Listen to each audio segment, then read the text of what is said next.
Good afternoon. Lyceum of the Philippines University welcomes everybody in this international mini talk with the theme Interaction in an Age of Intense Globalization on Migration and Sustainability. A short reminder, privacy notice of this webinar is now posted on the chat box. Also, please be informed that this webinar is being recorded for documentation purposes and may be re-uploaded in the official website and other social media accounts of the university. Should you have privacy concerns, please do not hesitate to contact the organizers or send an email to privacy.manila@lpu.edu.ph. Let us all come together for a short prayer to be led by Mr. Nestor Velasco, Faculty Department of Social Sciences and Legal Management, to be followed by the singing of the national anthem. Let us put ourselves in the presence of the Lord. Dear Father, we offer everything and thank you for everyone gathered here today to walk with you. We ask you for blessing and guidance so that they be set forth in this undertaking be successful. Bless you open our eyes to see the wonderful things from the activity. We wish you to open our ears so that we may take valuable knowledge. Open our mind for us to think wisely, with understanding, comfort, and peace, fulfilling our responsibilities. Open hearts so we may receive your everlasting love, and open our spirit so that we know that you with us throughout the day. All this in the name of Jesus Christ. Amen.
All right, kamusta kayong lahat? Welcome everybody in this international mini talk spearheaded by the Department of Social Sciences and Legal Management and of course the College of Arts and Sciences here at Lyceum of the Philippines University. I am Sir Elson and I will be your host for today.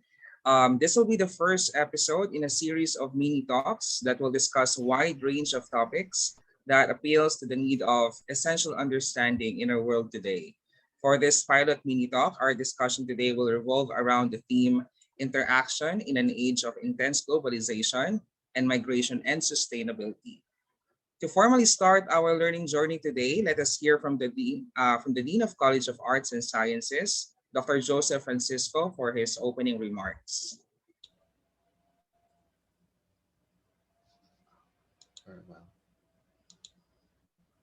Thank you, Sir Melson. Am I audible? Yes, sir.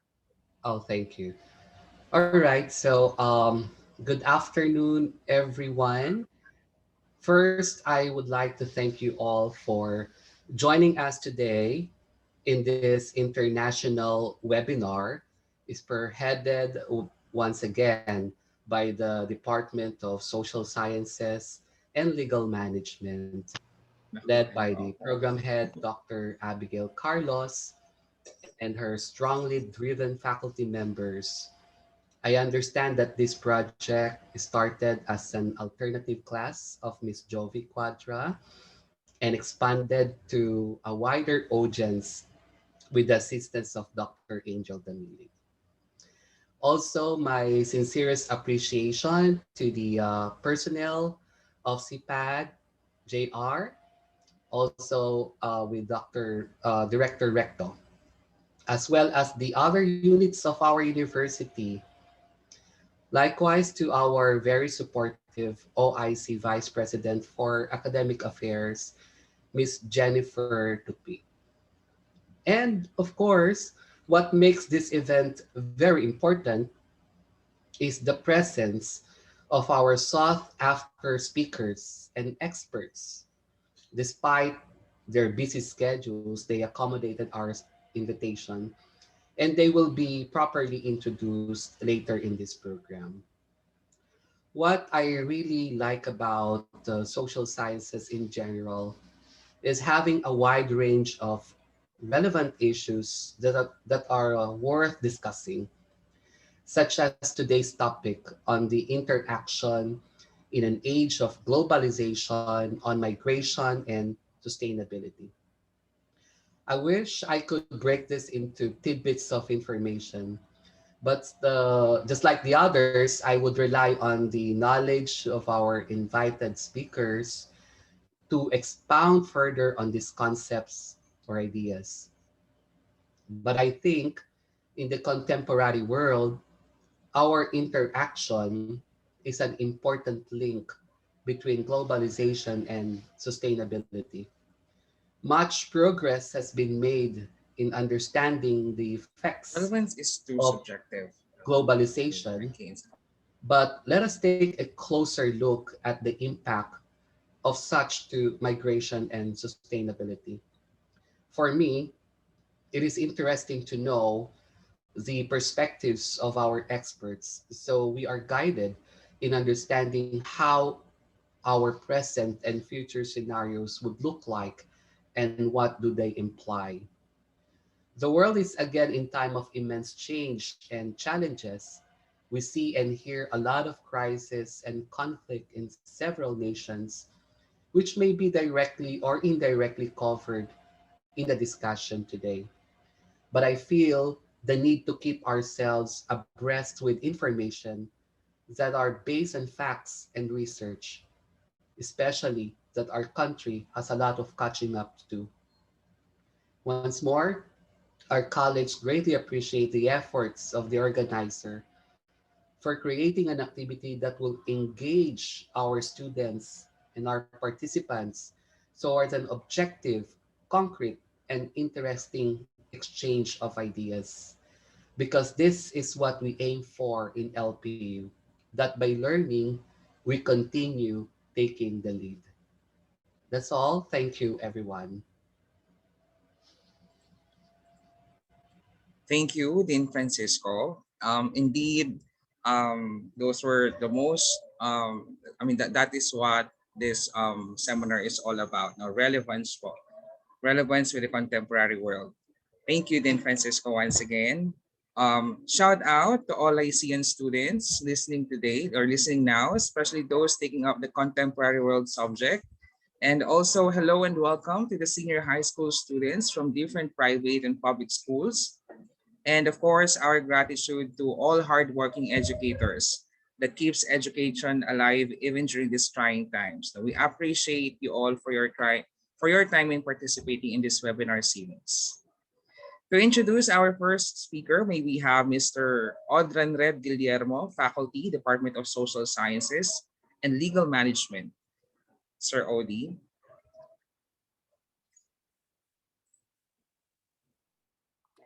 Thank you so much, sir. Again, good afternoon to peaceful afternoon to everyone. Today, this task of introducing our first speaker is a great privilege. I feel elated to introduce him to everyone today. After all, she was my former colleague in the Lyceum of the Philippines University, Manila, and we both came and graduates in the same school. If one takes a closer look at the transformation of a successful person, two distinct virtues pop up. Besides from perseverance and hard work, we should also have determination and will. Our guest speaker today is a proof of those virtues and close with an impressive background and how he's now reaching for his dreams.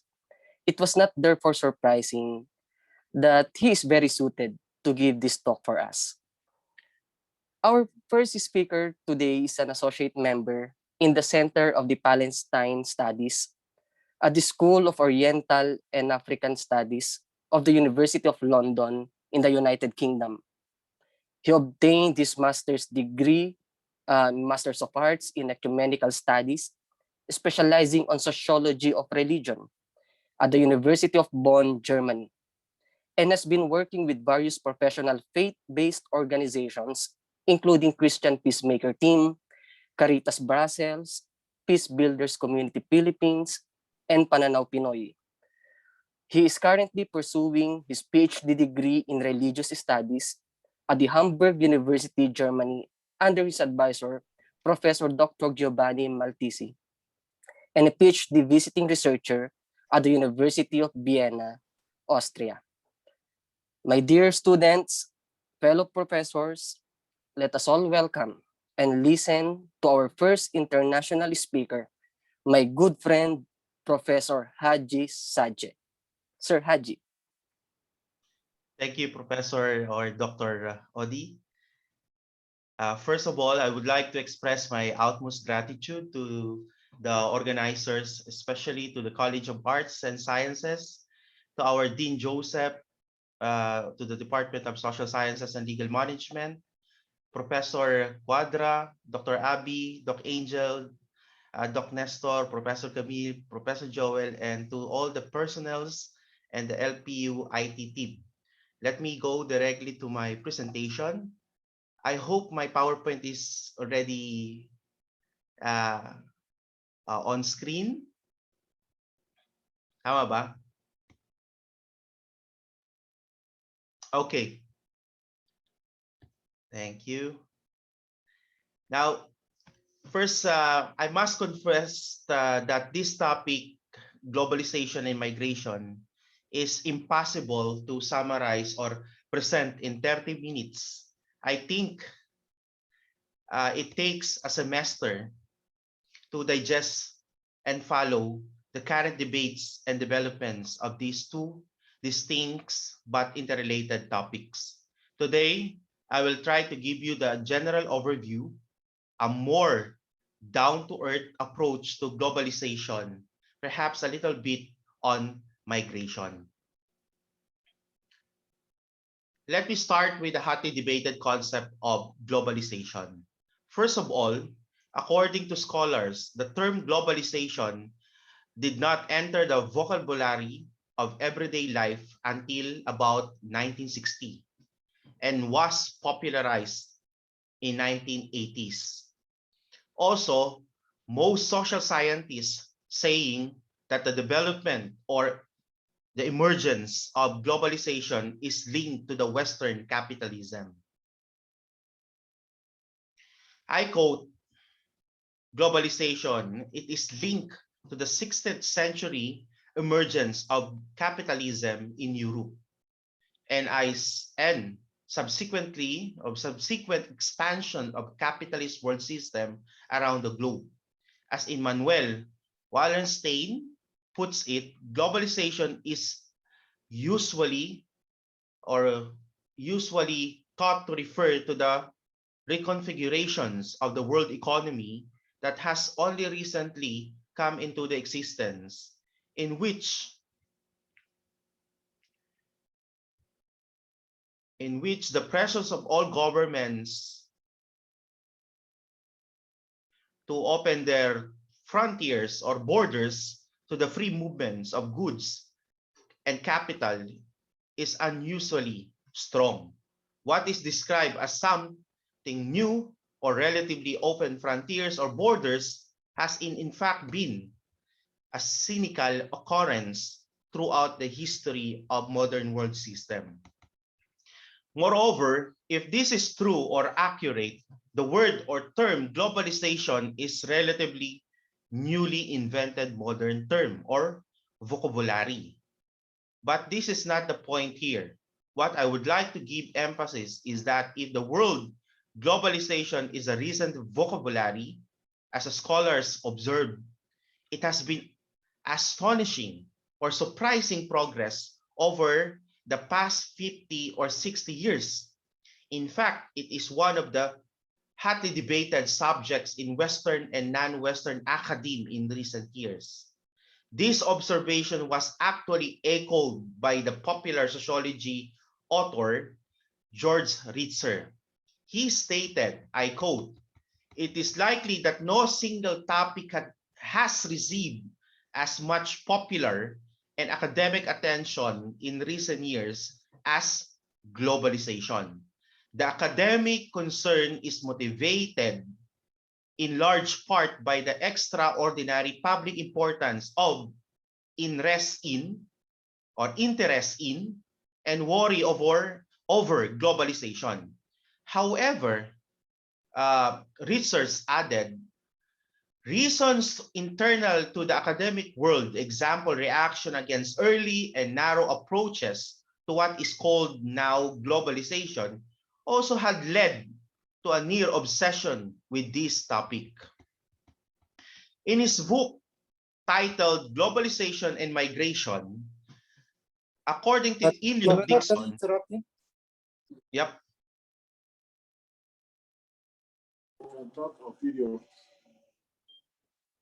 hello? Okay. In his I'm book, Vincent Booys. in his book Globalization and Migration, Eliot Dixon define or observes that he argues that globalization is often thought of primarily in economic terms and defined, for instance, as a development of increasingly integrated global economy marked especially by free trade, free flow of capital, and tapping of the cheaper foreign labor markets. Stated in the broader but still concise terms, it is the intensification of economic, political, social, and cultural relation across borders. In its most eloquent expressions, it is simply the compressions of time and space and the onset of the borderless world. Today, however, many scholars negated these very narrow and economic-oriented descriptions of globalization. For them, it is not more than just economic process or globally economic process. It's not merely market-driven global phenomenon. Instead, for them, globalization is a social, political, and economic process.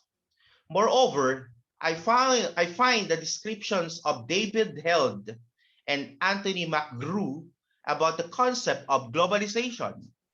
Held and McGrew provided a masterful survey of globalization. They pointed out that globalization is a process or set of processes that involves the following four types of changes. First, it stretches or expansion social, political, economic activities across political frontiers, regions, and continent. Second, it intensifies our dependence on each other as flows of trade, investment, finance, migration, and culture increase. Third, it speeds up the world. New system of transport and communication mean that ideas, goods, information, capital, and people move from quickly. Lastly, it means that distant events has been deeper impact on our everyday lives. Even the most local developments may come to have enormous global consequences. The boundaries between domestic matters and global affairs can become increasingly blurred. With that description, Hild and McGrew help us to distinguish clearly the various dimensions or perhaps the impacts, both negative and positive impacts of globalization, namely the economic, political, cultural, social, and ecological or environmental realities. Maybe Held and McGrew descriptions of globalization made you or us to think that globalization proceeds a pace that affecting all individuals and societies. As a matter of fact, it doesn't matter whether you are rich or poor. More importantly, the impacts of globalization is good or bad. As John Eric Lane writes, I quote, globalization is the juggernaut of the 21st century. It makes all countries of the world interdependent in relation to the coming energy and environmental or climate change crisis. The unstoppable climate change, the sharper cleavages between rich and the poor countries, as well as super rich and the middle classes within any country, and the coming of a multicultural social structure. Having said that, the impacts of globalization spread worldwide of its practices, relations, consciousness, and organizations of social economic life. This begs the questions, what are the advantages or slash benefits and the disadvantages or challenges of globalization to make it more nicer? Firstly, let us look at the advantages of globalization. I took some of these points from Giddens, the famous British sociologist, Anthony Giddens, and also in the website from Velocity Global website, and also one of from the works of Ulrich Beck, the famous sociologist. Okay, first, encountering diverse culture. Globalization promotes the reapproachment of peoples and culture. Societies no longer live in autarky or salutary. We interact and enrich ourselves to produce perhaps better or worse things, not one-way street. Cultures get richer by influencing each other. Although it is important to keep in mind that it is not entirely new phenomenon, because now the scholars here, especially from Germany, they argue that we basically, even before, we are globally entangled. The concept of global entanglement. Today, for instance, is easier than ever to access foreign culture, including languages, foods, movies, musics, sports, and arts, specifically in the YouTube channel. This free flow of people, goods, art, and information is the reason you can have Korean, Thai, Arab, Indian, Chinese food delivered to your apartment, while as you listen to your favorite Korean-based artist or stream or a Bollywood movie. Second, through globalization, the global cooperation or initiative, countries who suffer or suffering from a natural and human disaster quickly receive support from other countries, which alleviates suffering of the victims. That's why the famous global slogan is that think global, act local. For example, the concrete example with this is that when the outbreak of COVID-19, you will see that instead of, although there's a tension between isolating yourself from other countries, but you have this strong voice to say that to address and to defeat COVID-19, we need to act globally, to think globally and to act locally.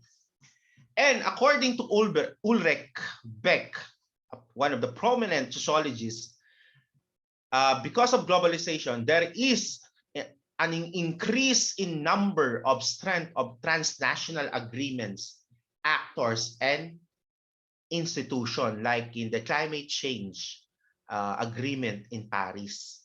That is one of the best example for that. Then next, local politics goes beyond the narrow framework of narrow nationalist affiliations to become a citizen of the world.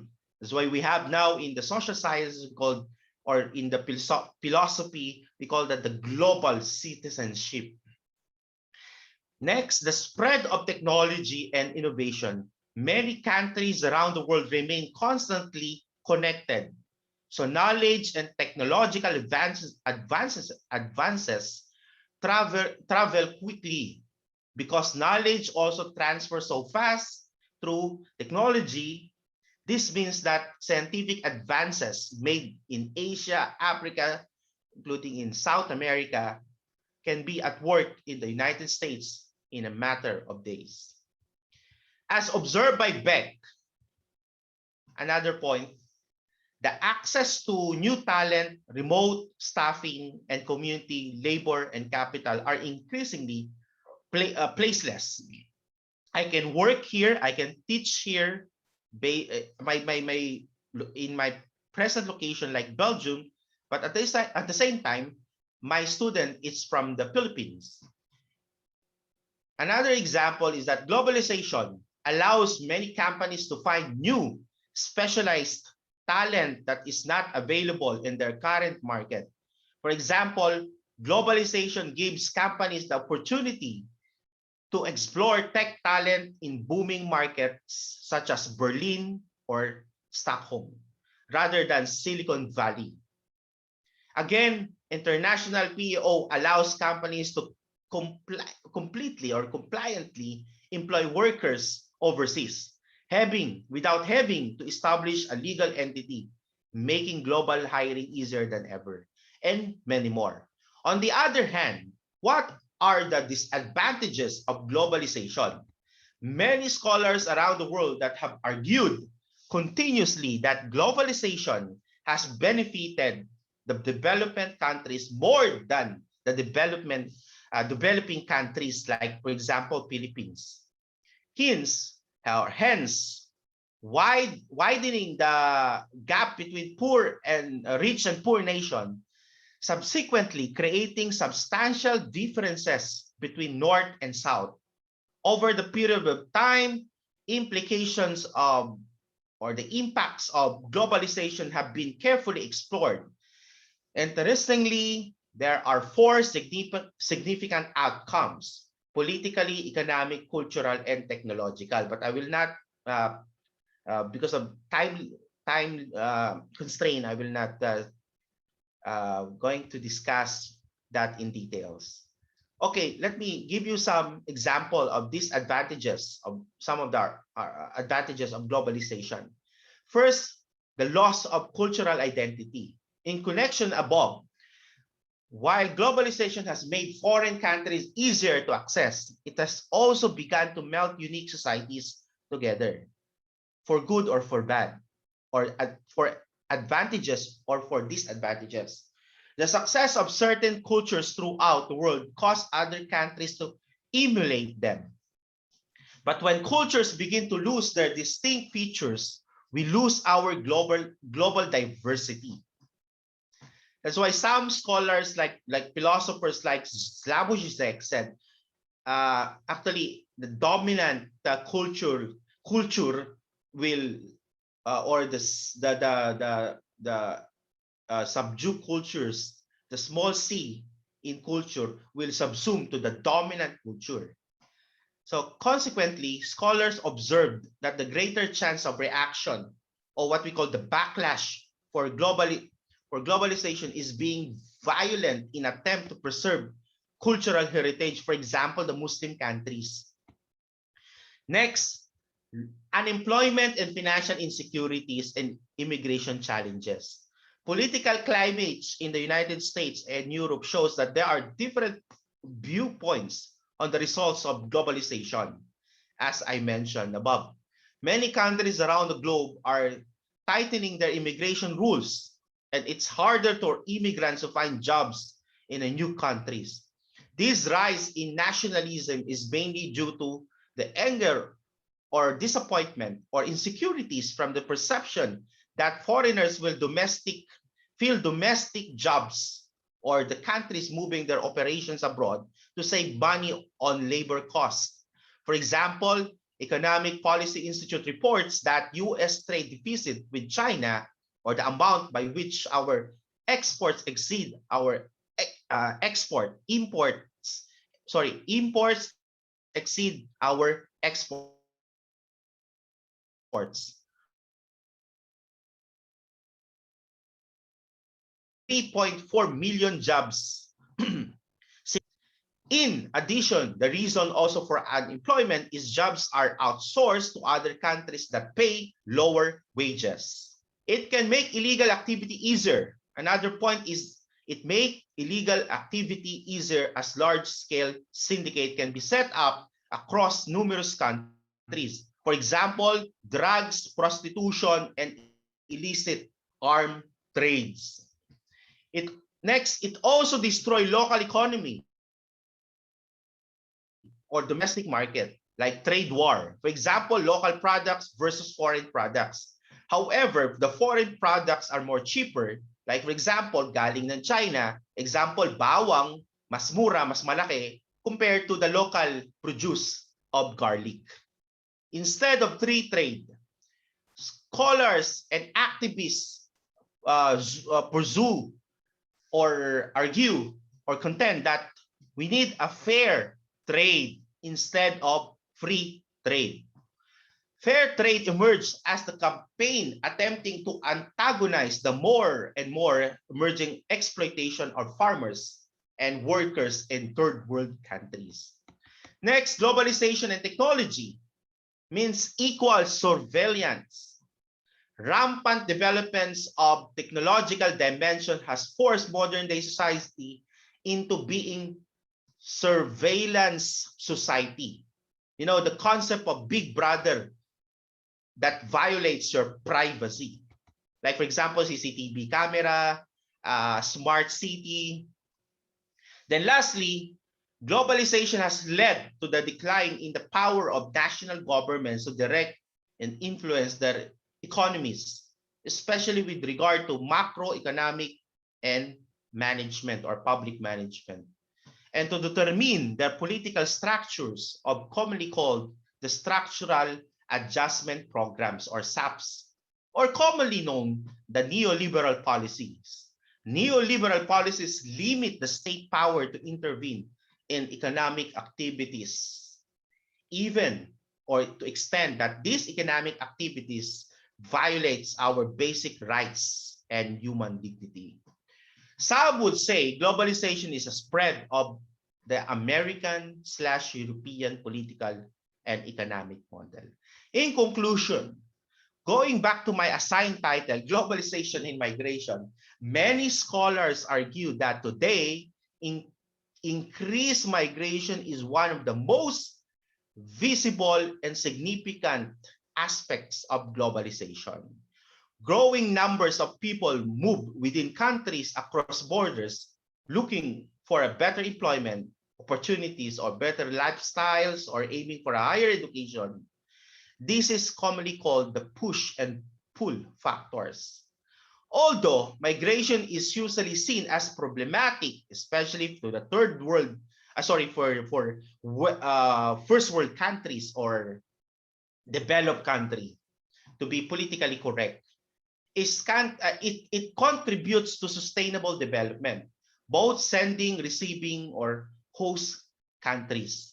On the other hand, some scholars argue that global migration is an old pattern. Therefore, migration is not entirely new. Few scholars believe that globalization on causes migration, and migration contributes to the intensification of socio-economic and political relation across borders. Globalization has ended, dislocate millions of people, and set in motion population movements that are now hard for anyone to control. As globalization will continue to foster and promote global interconnectedness, either that is economic, political, or social, there are indications that international migration movements will go on or continue. Perhaps will increase in the future than we could imagine, especially if we could continually ignore the disadvantages and the challenges brought by the globalization, such as climate change, environmental crisis, poverty, inequalities, insecurities, and wars. And let me end there. Thank you for listening.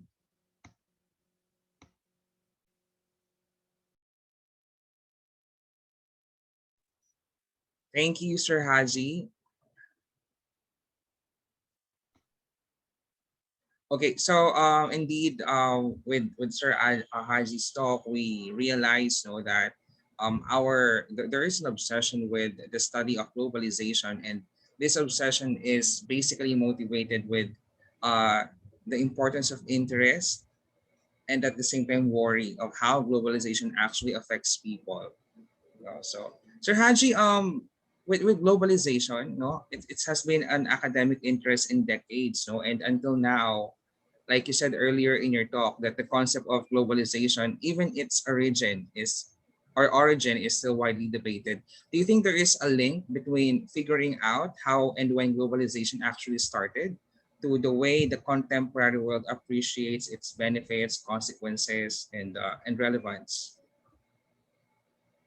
I think, yeah, that's a good questions actually. But I think at this moment the concept of globalization is debated, no, especially in relation to your questions, if when it started, uh, how it started. But basically, from the previous scholars, they view globalization as I mentioned in my presentation, is economic phenomenon.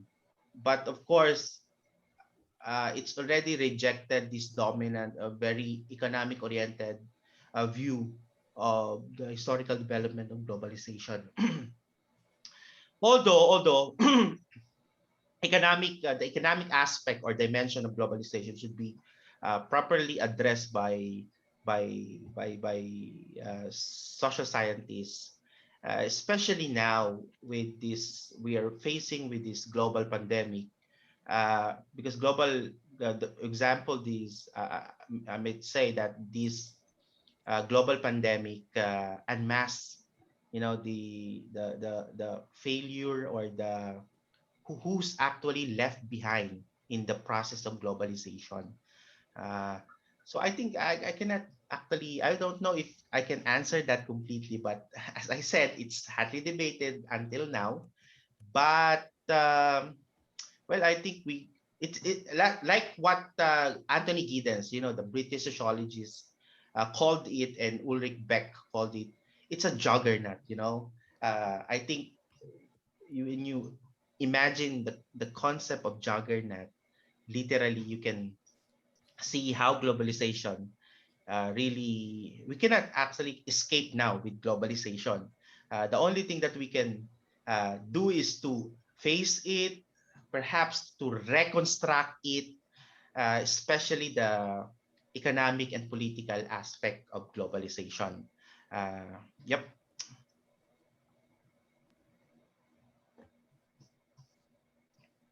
Thank you for that question. Thank you, sir. Uh, Opo. uh, By the way, to all our participants, to get the dynamics going on, you may send your questions for any of our speakers. Or if you just want to send your reactions, send them in the chat box in the comment section at any point of the program. Once again, thank you, Sir Hadje. Now, to introduce our second speaker, may we have Ms. Kathy Almause, Faculty Department of Social Sciences and Legal Management. Ma'am Kathy. Yes.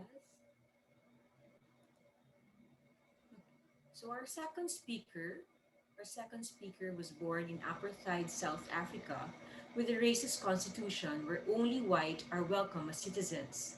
In South Africa, he learned the Job Reservation Act that prevents him from studying to become an artist. At 15, he came under secret police surveillance and almost got killed by a secret police sniper. It was his nephew, Christopher Tutter, who got killed a month later.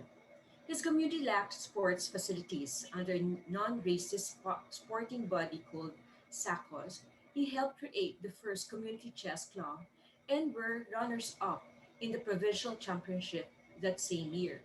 Later on, as the captain of high school's first ever chess clubs, they were invincible. At high school, they had no extracurricular chess activities, except that he played rugby and were high school provincial championships for 3 consecutive years. At 17, he was thrown out of their family home after surviving an attempt to his life by criminals. Being an elder in a religious cult, his dad objected that he missed religious gatherings to study for his final examinations. He chose to study and left home. Arrived at the university, it had no chess club, but with much chess talent. Due to secret police harassment, he had to leave the university after a revolution broke out. Upon returning to the university, he helped the University Chess Club secure the National University's Chess Championship title, attended the launch of and participated in the United Democratic Front, which sought justice for all.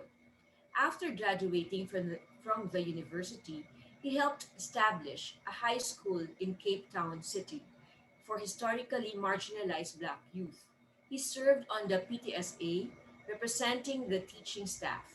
Black teachers had no rights in South Africa, so he became a trade unionist for teachers. Later, served as a branch general secretary and thereafter union regional director and education negotiator in the Provincial Education Bargaining Chamber.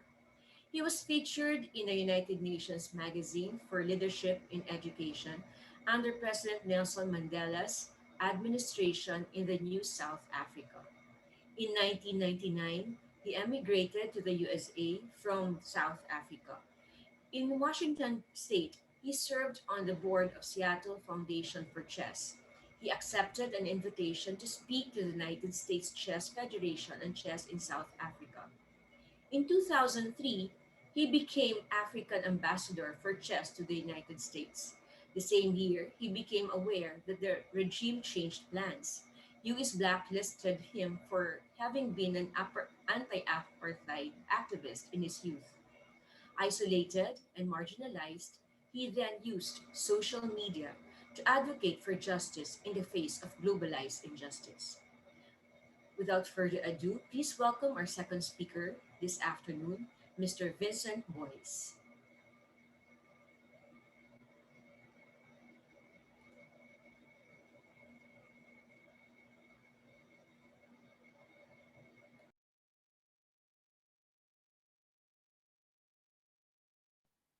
A very good afternoon to each and everyone.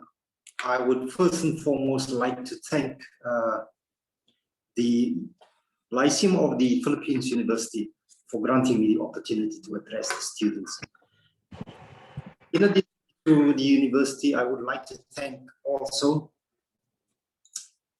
the head of the event project, Ms. Kwandra, as well as the panel of logistics, making up the logistics committee, namely Dr. Demelig, as well as Professor Shahi.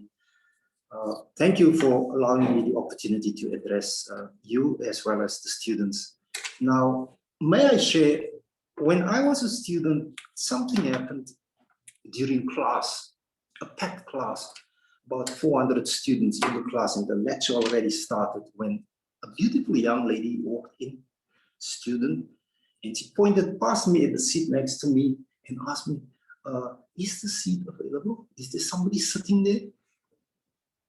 I was deep in thought and it didn't register to me what she was asking me.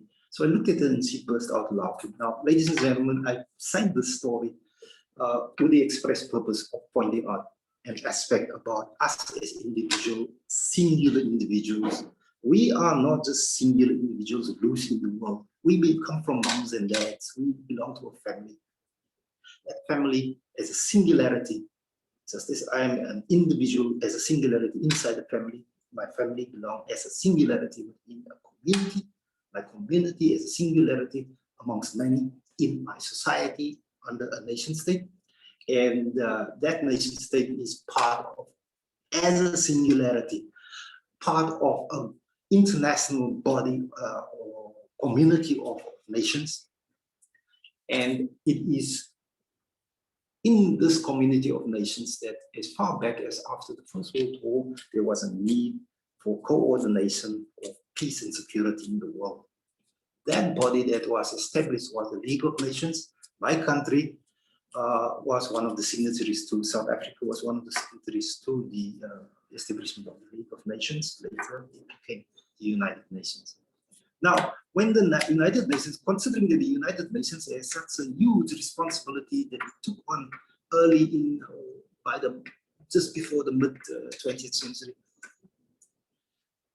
it cannot possibly execute that mandate that it received.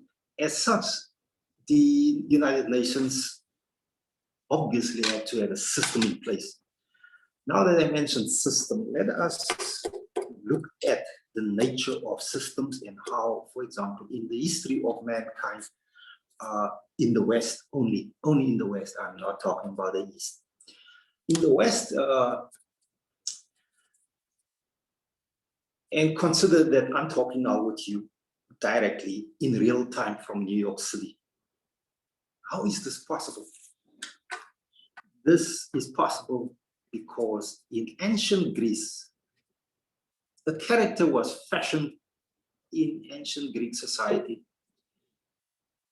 where a story, as the story goes, and it's only a story, it's a myth, and a myth is not truth. A myth is a story. According to the story, Prometheus, the character, went up Mount Olympus and stole fire from the gods. That myth was built upon. And over time, more was built, more was built, more was built. So that it started as a myth, not true. It's a story. Stories get told. And that myth resulted in today, we have corporations like Apple Corporation, which makes this interaction possible. So from a story that is not even based in truth, myth, that's how we ended up with technology, so that we sit now with the technological system.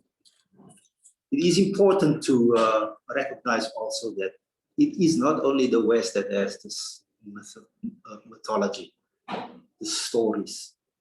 Every single culture in the world have their own stories, their own mythology, and is deemed valid and worthy of respect, equal respect, not subducted under others' cultures. Now, before I proceed, I want to expose a tension here. Yes, something going on in the world, particularly now in cyberspace, where we make use of to communicate internationally with each other in terms of social media.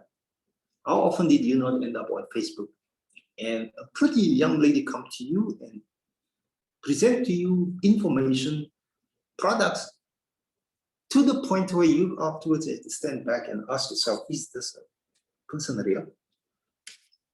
Yes, this goes on in cyberspace, and in the military, I think in the US, technology was developed in terms of which it was sold to marketing agencies where they create what is called bots. Now, let's cut that story short. You must know by now there are such entities as bots on the internet which present themselves as people. They are not people. So for the purpose of globalization, for the purpose of establishing truth, it is critical importance that we keep in mind always to remember what is natural, make a distinction what is natural and what is not natural. Technology is not natural. The chair I'm sitting on, the chair you sit on, that is not natural. It was crafted by man. Opposed to that, there's myself, you, animals, the oceans, the environment. That is natural.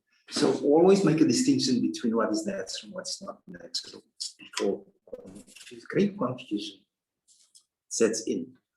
Now, there is another vast, big technology, one can call it technology, and that is that which we live under, the authority of which we live under. The nature of the authorities is an open question, but we live under what we call today empire. Empire was not always, we live today under what is called modernity. Modernity, one characteristic of it that stands out is that modernity is the most violent phase in entire human history. The entire modern paradigm is fashioned on an ancient Greek myth. Thus today, the West only harkens back to the Greco-Roman past. And as such, there's something to be said because, for example, the knowledge, the epistemology, the theory of knowledge of Greco-Roman era, did it spontaneously come into being with the Greco-Roman Empire? I beg to differ. Before the Greco-Roman empires were, there was the Egyptian Empire, there was the Middle Persian, and so on, into regressing into the past of humanity. So that knowledge cannot possibly have magically manifested out of thin air. Now let's look into the history of modernity. Modernity started out about in the 17th century in Western Europe. It was shaped after the then Roman Empire, or the last vestige of the Roman Empire, because the Roman Empire collapsed. But what remained standing was the Roman Catholic Church in Europe. And the Roman Catholic Church had as its authority structure assumptions which were based on its notion of the cosmology. And here I want to expand on that, expand on that. For the Roman Catholic Church, it perceived of the sun as during the day that which provides clarity in the life of humanity and world. So that it fashioned its authority structure on the assumption that the sun is a representative God in our lives. When the sun is not there, we fall over each other, we stumble around in the darkness. So they valued the clarity that the sun provided in the lives of society. Simultaneously, the assumption was that the earth was flat. Now, to accelerate matters, consider that the sun is in the middle of the sky. There's a broad base at the bottom where humanity exists. If you connect the sun with the broad base, what kind of structure do you get? You get a triangular structure, and with God at the top. So that today you can see in the world the all-seeing eye on the dollar bill. More about that later. But when the Roman Catholic Church established its cosmology and its authority structure based on that notion of what reality is, sun in the sky, flat Earth. Over time, scientists came to the fore. And here I'm thinking of Galileo, Copernicus. Galileo is telling the Earth is not flat. Copernicus, heliocentrism, in other words, the sun does not evolve around the Earth. In fact, the Earth evolves around the sun. That was a challenge, a grave challenge to the Roman Catholic Church, its authority in society. And as such, over time, the authority of the Roman Catholic Church was eroded because its assumption that its authority is established on something which is not truthful. Scientists provided the evidence for that. And so after time, more and more scientific and philosophical knowledge came to the fore. And so foundations of knowledge was established based on previous assumptions of reality. So that we ended up with a foundation of knowledge, and over time, church authority dwindled. Now, when the church authority was in place, after the secular, one can't say secular because Roman Catholic and Roman state, the Roman Empire as well as the Roman Catholic Church, more or less one. And over time, as the Roman Empire dwindled, we entered the phase called the Dark Ages. So that when these scientific and philosophical revolutions happened against the Roman Catholic Church, and here we think of, for example, René Descartes is the father of modern philosophy. He was followed by other philosophical thinkers like Diderot and Immanuel Kant. Over time, these philosophical foundations of knowledge was built upon, so that we, as we went into the future, more and more knowledge became available. The downside of this foundationalist assumptions is that once you lay a foundation, very rarely do scientists and philosophers go back to look critically enough at what they established years ago, decades ago, hundreds of years ago, and check and see the verity of those claims. And such is it that with those that break away from or the assumption of authority by the secular, scientific and philosophical revolution against or away from the Roman Catholic Church authority, that caused a schism in the then world. So that on the one hand, you had the religion, and on the other hand, you had secular society. And with these scientific and philosophical revolutions came foundationalist ideas. And as I said, very rarely was it revisited to check its verity, its truth. Now, anything that outlasts its own context is happening to foundationalist knowledge. It in time becomes obsolete. Modernity and liberalism established with all its foundational assumptions from only a Western perspective. And when technology developed such, as a consequence of the growth in technology, I mean the philosophical and scientific assumption, technology made it possible to sail the 7 seas. And that's when colonization was the order of the day. And when, with colonization, Western Europe came in contact with all those different cultures and continents along the 7 seas, it imposed its philosophies, its science, scientific knowledge on these colonized nations. And these assumptions were Western European assumptions, modern thought. Now, why do we want to call modern thought modern? Consider that the first 3 letters of modern, M-O-D, mod, in Latin means new. So the breakaway from the authority of the Roman Catholic Church into a secular society for Western Europe was something very brand new to the world then. So the newness of that knowledge is tied to what is called modernity. MOD in Latin means new. The world was now freed from the ignorance of irrational thought that's held square under the Roman Catholic Church, and thus liberalism was introduced. Now, liberalism is nothing else but the new ideas that freed man from the darkness of ignorance, from the dark ages. So if you consider now what I said about modernity, MOD is Latin liberalism, where liberalism, liberty means free. You can trace here an inclination towards harkening back only to the Greco-Roman past already in those days of the scientific and philosophical revolutions.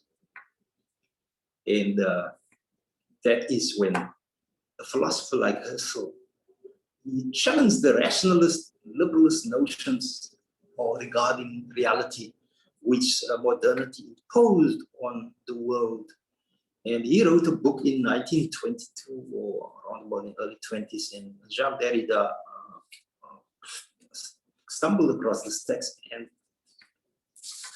in looking at the text of Husserl, Derrida demonstrated the violent tension that exists in our epistemology, in our theory of knowledge, between the dominance between subject and object and subject. This relationship between object and subject is something that is actually demonstrated in mathematics, where you find equations, where the integers of an equation is separated by a line. And that line introduces violence both to the subject as well as the object. So an integer is a demonstration of, or illustrates the violence that goes on in our theory of knowledge as well. Now, in society, such violent subduction happens also amongst cultures. When one subject gains power over another subject, and then it imposes its will, its knowledge, its assumptions, its ideas on another subject, so that in that unequal relationship where there's domination, violence, the violent act of dominating, violating the subject to have access, equal access, just like those who call themselves object. That is a form of violence. So that now we entered a phase where the subjective now becomes objective through an itinerary of violence. But before one assumes, just like social Darwinists and biological determinists amongst us assume,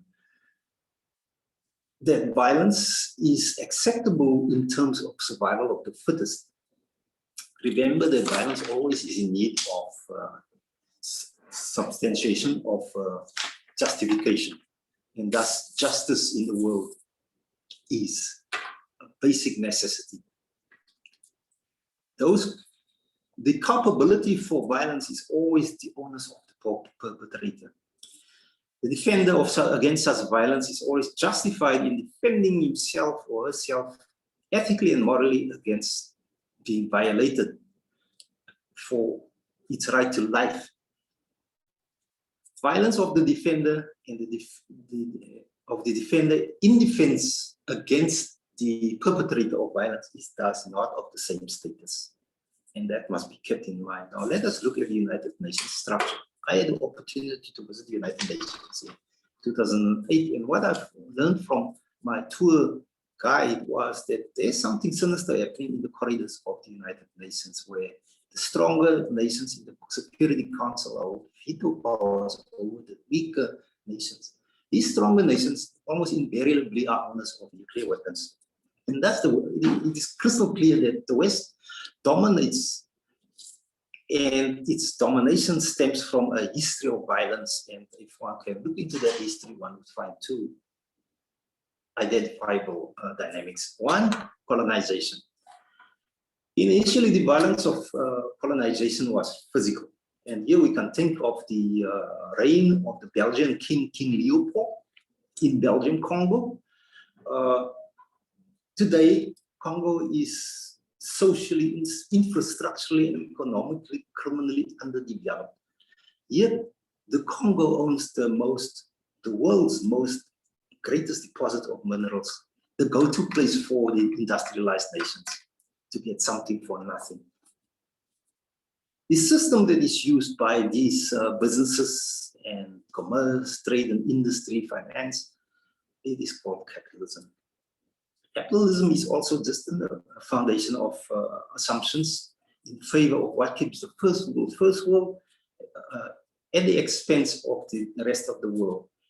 It started out as an idea and calcified into a foundation of assumptions and subsequently became obsolete because it was only in terms of the wealthy and the affluent in the world. Today, there is a big crisis. Think 2008, Wall Street collapse resulted in a global economic crisis. But I would posit that that crisis is not just economic. Everything is in crisis. All assumptions, all ideas of the West is in crisis, even for the first world.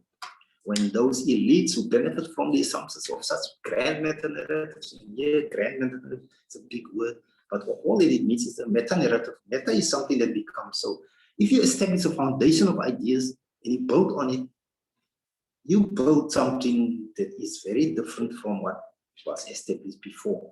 So it becomes, and that is what meta means, to become. Narrative, a story, an assumption. So grand meta-narrative is consistent with what happens in under capitalism to us. And today, that violence is no viable option left. And thus, in the 80s, I became aware of the rash of meetings that was held all over Europe and other parts of the world where the general agreement of trade and tariffs were held. And there they trashed out ideas and policies which would make globalization look less violent than colonization. But in effect, the policies make it no different. Yeah, those get talks for globalization was merely colonization in the abstract, armed with exploitative policies and tools against the rest of the global community of nations. In terms of global socio-economic and environment policies, the entire policy framework of the West is driven from one single thread in Washington, D.C., from the IMF, the International Monetary Fund, and the World Bank. And in Europe, it is augmented with the World Economic Forum, as well as, not necessarily in Europe, but the World Trade Organization, and a slew of undemocratic and unaccountable think tanks, along with a globally diffused network of not-for-profits, NGOs, which seeks to displace the effectiveness and efficacy of grassroots movements, which since the wars of freedom struggles all over the world against colonization, these grassroots organizations were effective in organizing the societies. Today, not-for-profit organizations, NGOs, has its job cut out for it to prevent such grassroots movements becoming effective, and thus the international poorer nations is at such a great disadvantage with having NGOs in their midst. The express objective of NGOs are thus to displace these grassroots organizations. Now, with that said, let's return to the United Nations Millennium Goals and see how it results in human rights violations. Today, as I'm talking to you, people are dying around us as a result of pandemics, but these pandemics were planned by the World Health Organization. And over time, these millennial goals were crafted in terms of which the elites of the world extend their unethical, immoral and economic gains at the expense of the global impoverished. This is why the Global Millionaires Club, headed by funding and benefiting from funding from the former chairperson of Microsoft, who now funds the research into vaccines, as if those vaccines are going to save our lives, but clearly there's a question mark hanging over that assumption. Pharmaceutical corporations became multi-billion money spinners for the elites while we have to sacrifice our lives under COVID attack. I would like to conclude this lecture by imploring the skeptics amongst us to read what is going on in Georgia, the state of Georgia, at the Georgia Stonehenge monument, where it is inscribed that these elites seek to have only 500 million people remaining on Earth from a vast number of 7 billion people. That's a lot of deaths to organize. And such is the alarming loss of life, as I am talking now, that underscores the urgency of people in the international community to be consulted transparently according to the will of the people. Coercion, unaccountability, and lack of democratization of structures and institutions in our societies should not be allowed. Global community of nations is patently these kind of undemocratic and unaccountable organizations and institutions are patently unacceptable for us, is unjust. Ladies and gentlemen, with that, I want to conclude. Think of the migrant laborer who have to go and work on the Arabian Peninsula, for example, in a context as violent as crime and business, and there you have globalization. I thank you. Wow. Thank you, Mr. Booys. With that talk, actually, I actually learned a lot, no, especially in the way on how we approach this globalization. No, there's another perspective in this actually, no, that we usually do not or we usually neglect. It's almost like Mr. Booys, it's an eclectic approach. No, there's historical background being discussed, and at the same time there are theories being injected on how we understand globalization. But what really struck me is that when you mentioned that how violence can be explained through the object and subject approach, and how we try to blur the line between objective and subjective, and how violence became a necessity again, no, for survival of the fittest. It's kind of ironic, no, that we are almost unconsciously going back to that part of our history as if we are starting over again, no, at the time where there's no rules and the only goal is to survive. So I think that's when globalization and the study of social sciences parang they really click together, or I think they really click together because you need an eclectic approach to understand this. No, and I think that's one thing why we are still studying globalization, even if we are decades already on studying it. So thank you, Mr. Booys, for your discussion. I can imagine being in your class, you know, with your discussion of globalization. You're welcome. Okay, thank you, sir. Once again, to all our participants, if you have questions or you just want to send your reaction about the topics being discussed, you may send them in the chat box and the comment section at any point of the program. At this point, we will linger for a while and have a break to let you all get those insights sink in. Quick reminder for all our viewers and participants, there will be a post-evaluation after our program via an online form. Accomplishing the online evaluation is a requirement to get your international certificate for today's juncture. For our Zoom participants, the link of the post-evaluation will be posted in the chat box. And for our viewers from the FB live stream, the link will be posted in the comment section naman. The link will only be accessible and available today. So once done with the post-evaluation, kindly expect your e-certificates within a week. Ladies and gentlemen, a short video output from our students of the contemporary world.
nationalist, okay? I'm a nationalist.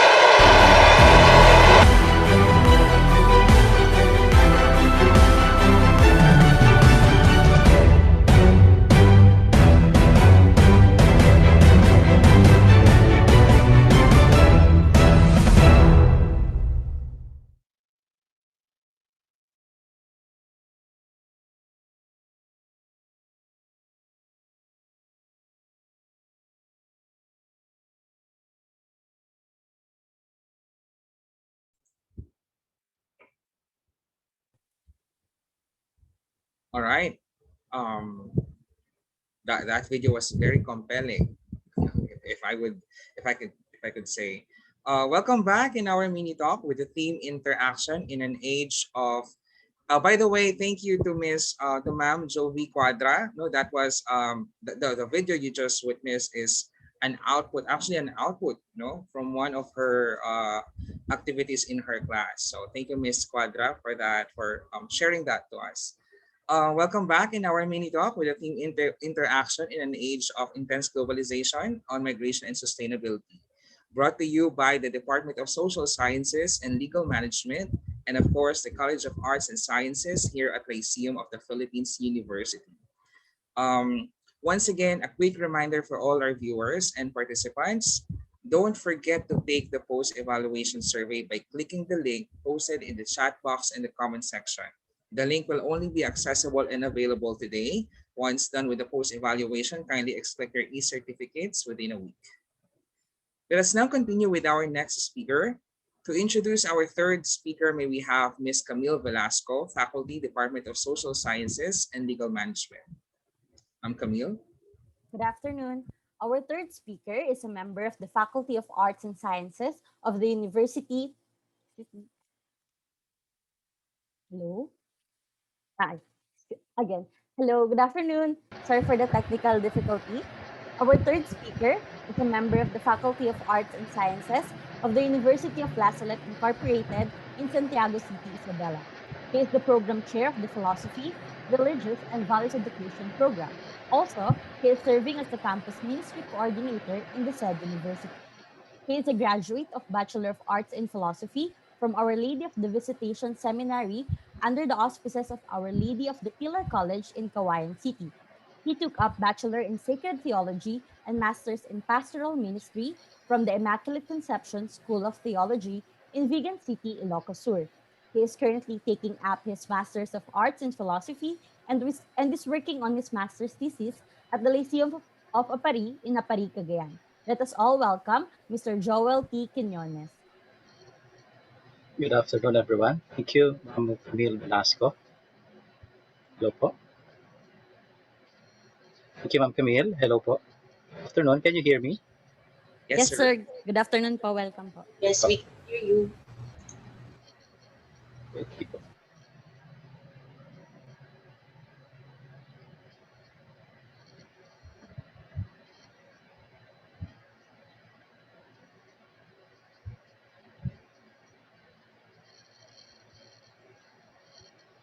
Ayan.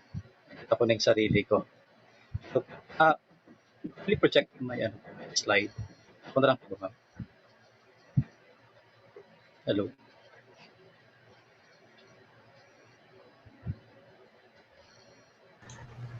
Yes. Sir Joseph.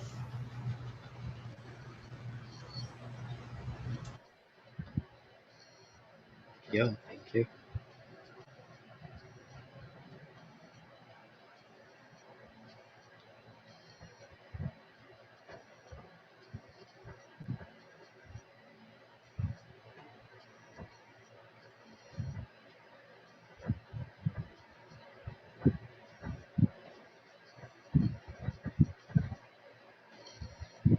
Okay. My short presentation, I have here 3 topics. Short, actually. Number one is on the second slide, you can see here letter A, globalization, letter B, global citizenship, and letter C, Filipinos as forefront of global citizenship. So that will be the flow of my presentation for this afternoon. Can we move into the next or the third slide or fourth?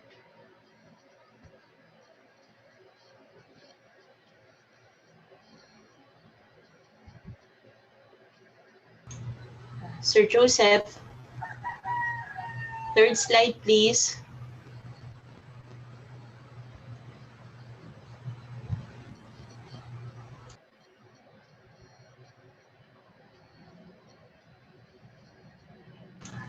Sir Joseph,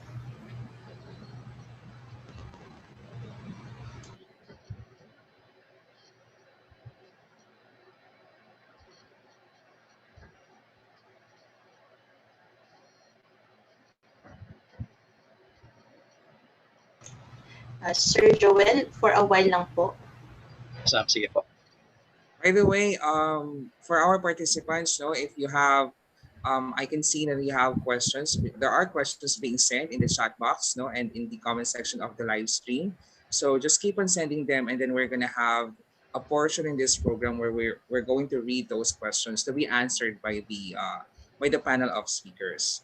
Um, if you have a specific question to a certain panelist, so you can also include the name of the speaker, so we could direct the question directly, or we could give the question directly to them.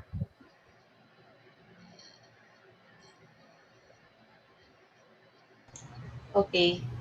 Sir Joseph, third slide na po.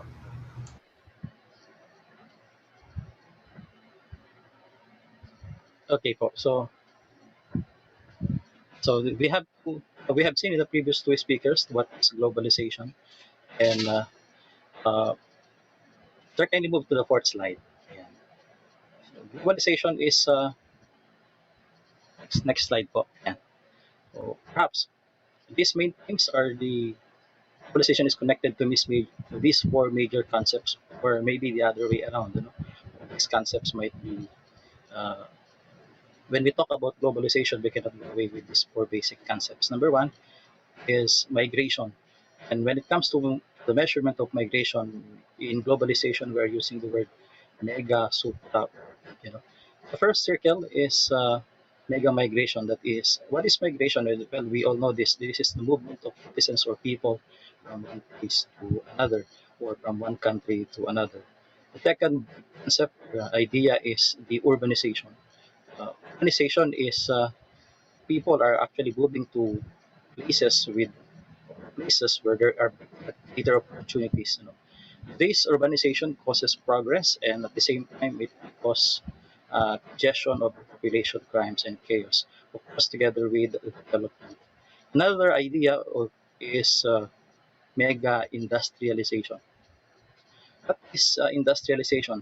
Is industrialization. Citizens are moving to places where opportunities are better. No? They are moving from local to in local to another places, or from rural to urban areas.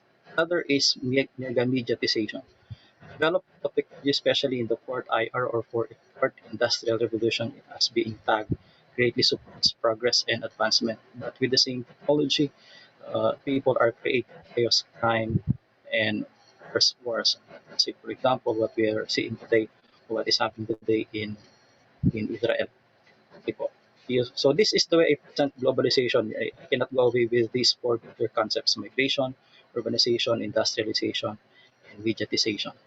The main point of this is that they are interconnected with each other. Lahat ng mga bagay-bagay na ito that are being experienced by the same people from one place to another, especially in this globalized era. Next slide, please. So, as I said earlier, what the understanding globalization is everything is big, everything is mega or supra, everything is fast, easy, and accessible. That is what we have today. So next slide, please. So what else? In globalized places, or in our world for today, there is borderlessness, interconnectivity, interrelatedness, and web connections. So this is the way I present globalization in two slides for together with my students. Borderlessness, interconnectivity, interrelatedness, web connections, and the reality of urbanization, digitization, migration, and industrialization. Now we move into why we are going back to these basic concepts. Dahil nga po, same people are experiencing all this development and progress. Now we move into global citizenship. which is the main topic for this particular presentation. Global citizenship, in many readings, kita natin doon, the world is our playground. Then next slide po.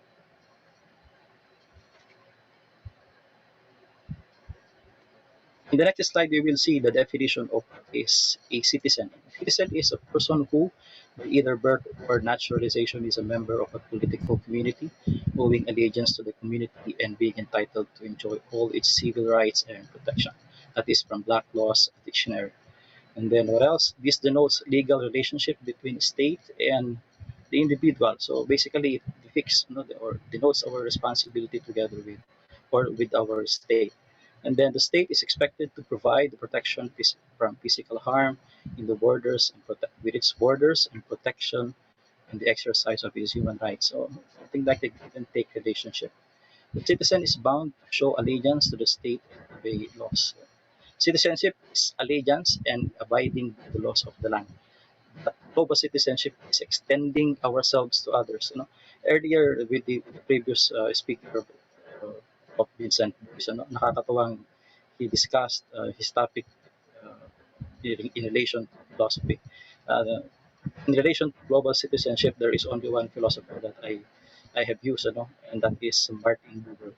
Martin Buber is known with his writings and his works, the I and thou and the I it relationship. What is this I and thou and I it relationship? The emphasis is more of the other than the self. I think this is one of the best points that we have to see of is global citizenship. We have to deal with the others and ourselves. That idea was popularized by Martin Buber, who is also a Jew, who was once a victim of the Holocaust, and then he wrote about this particular thing in relation to that particular experience. What we are seeing today in Israel, in Palestine, is has been experience nito ng mga tao in the past. And one good example is Martin Buber thinking about the others other than himself. So next slide. Now, what is uh, some definitions in relation to global citizen? Number one is being a global citizen means thinking about more than yourself, realizing that we're all connected to one another in this emerging global community, protecting the environment, uplifting the vulnerable, and advocating for equality. What we are saying here is that every action that we're doing day to day, and whether in our personal lives, in our local places, it has repercussions to the greater community. Some other people will think that particular actions, it would only affect personal life. Sometimes we tend to forget, or basically we are forgetting that we are connected with one another. That is presented earlier in the interconnectedness and web of connection.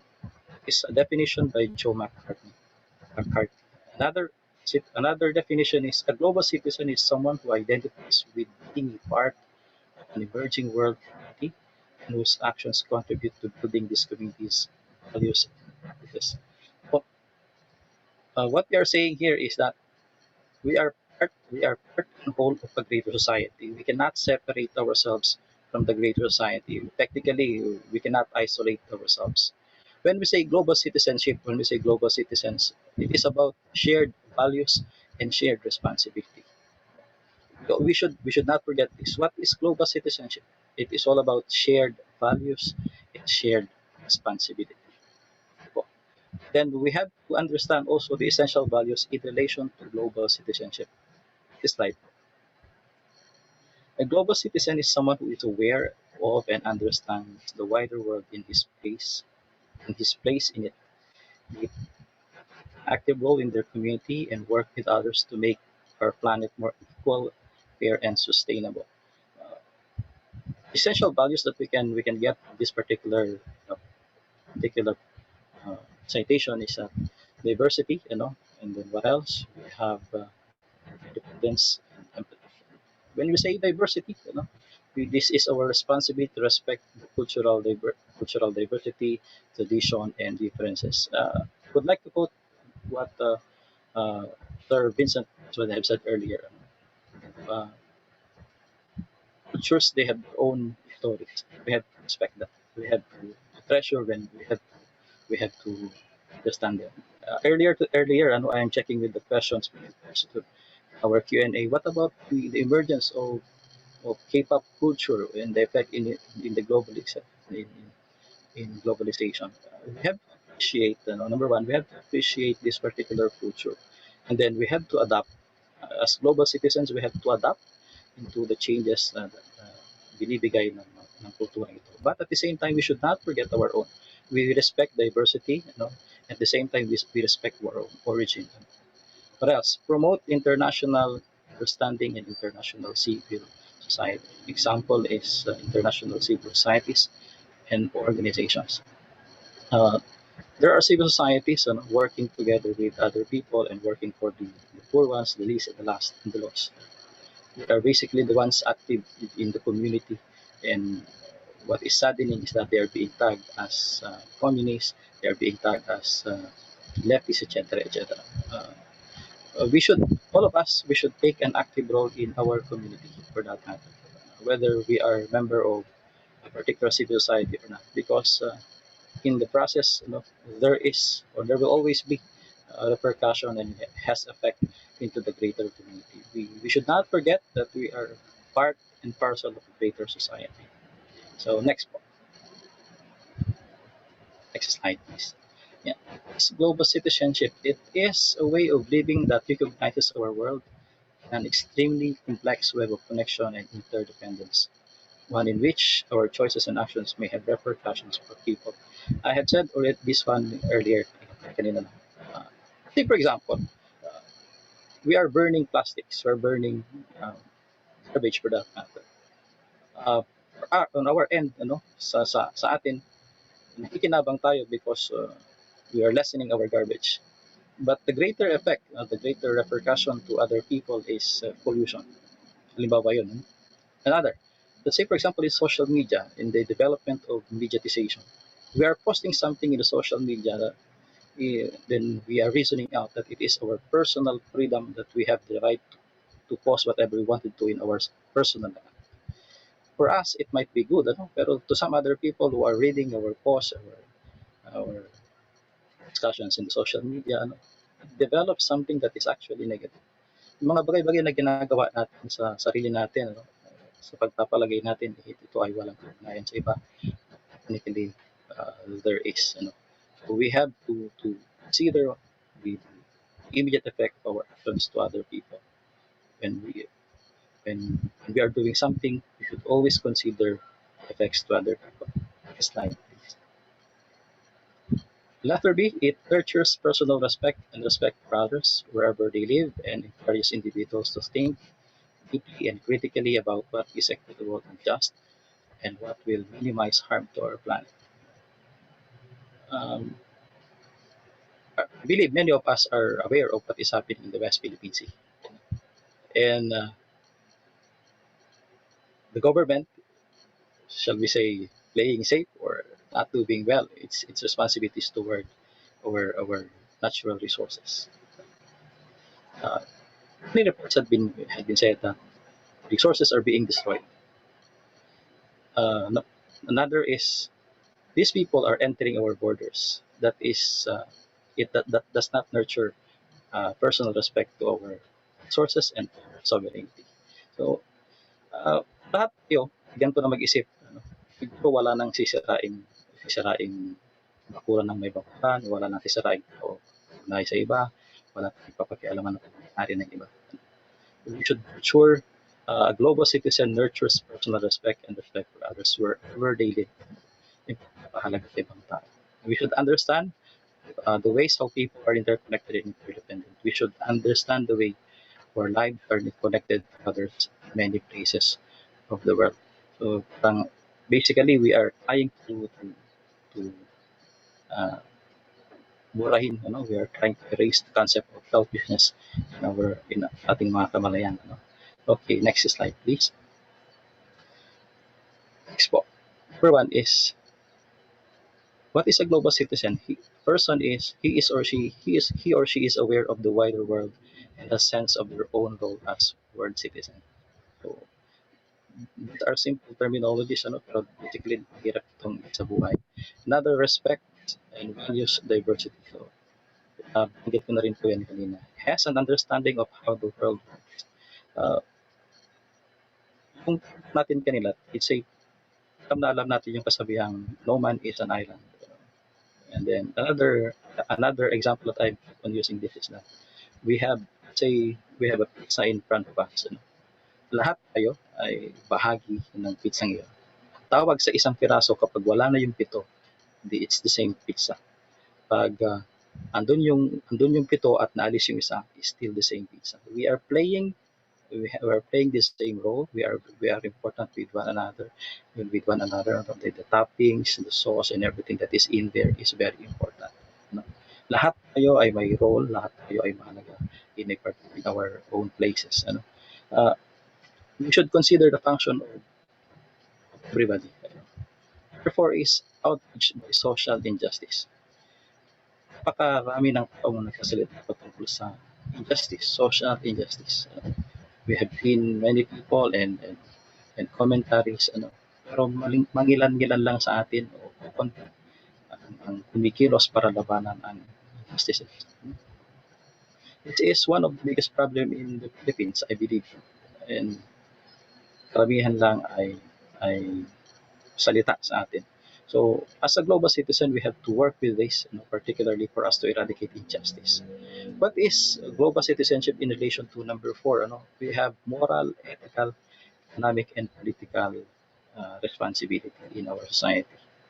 Pwedeng, it is not enough that we are talking about injustice. We should be working and looking for social, civil societies towards eradication of injustices. There are many civil societies in the Philippines, in our places, in our localities, wherein we can join. These are small acts how to practice global citizenship. Number 5, participates in the community at a range of levels from local to global. So, again, this is a very easy statement. Napakadaling intindihan. Execution is difficult. Participate in the community. Again, our participation is very important.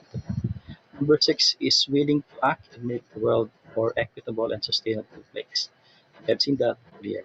And then 7 is very important, takes responsibility for their actions. This is one of the main one of the reasons why problems, chaos, wars, etc. Uh, what else? Mga nangyayaring hindi maganda and injustices in the Philippines. People, maraming tao, they don't take responsibility for their actions. This is rooted in the scripture for us to know. Uh, Nagsimula pa yan sa Biblia. Let's say, for example, when God asked the man and woman, "Where are you?" They said they are naked. We hid ourselves because we are naked. Who told you that you are naked? Said God. The snake, the snake tempted. Said, tapos yung isa naman, ipinasa naman sa babae and ng lalaki. This is one of the basic example of going away with our responsibilities towards our actions. Uh, as a global citizen, in everything we do, in everything that we say, dapat ready tayo. We are ready to accept whatever will be the result of our actions. What else? When we say responsibility for our actions, it is we have to advocate implementation. As a global citizen, we have to advocate implementation of international agreements. What else? The implementation of conventions and practices related to global issues. Take, for example, global warming. What else? Another is when we say responsibility for our actions, when we say global citizenship, we have to advocate an more effective global equity and justice uh, in each of the value domains of the world community. Dapat iniisip natin talaga yung pangmalawakan. Next slide, please. Others. Letter C, to be an effective global citizen, young people need to be flexible, creative, and proactive. This is one of the best things with our young people today. They need to be able to solve problems, make decisions, and think critically, communicate ideas effectively, and work well within firms and groups. These skills and attributes are increasingly recognized and essential to succeed in other areas of 12th century life, including workplaces. So, uh, nakita natin yan sa mga younger people to that we have today. Next slide po. We have on the letter C, Filipinos as forefront of global citizenship. Next po.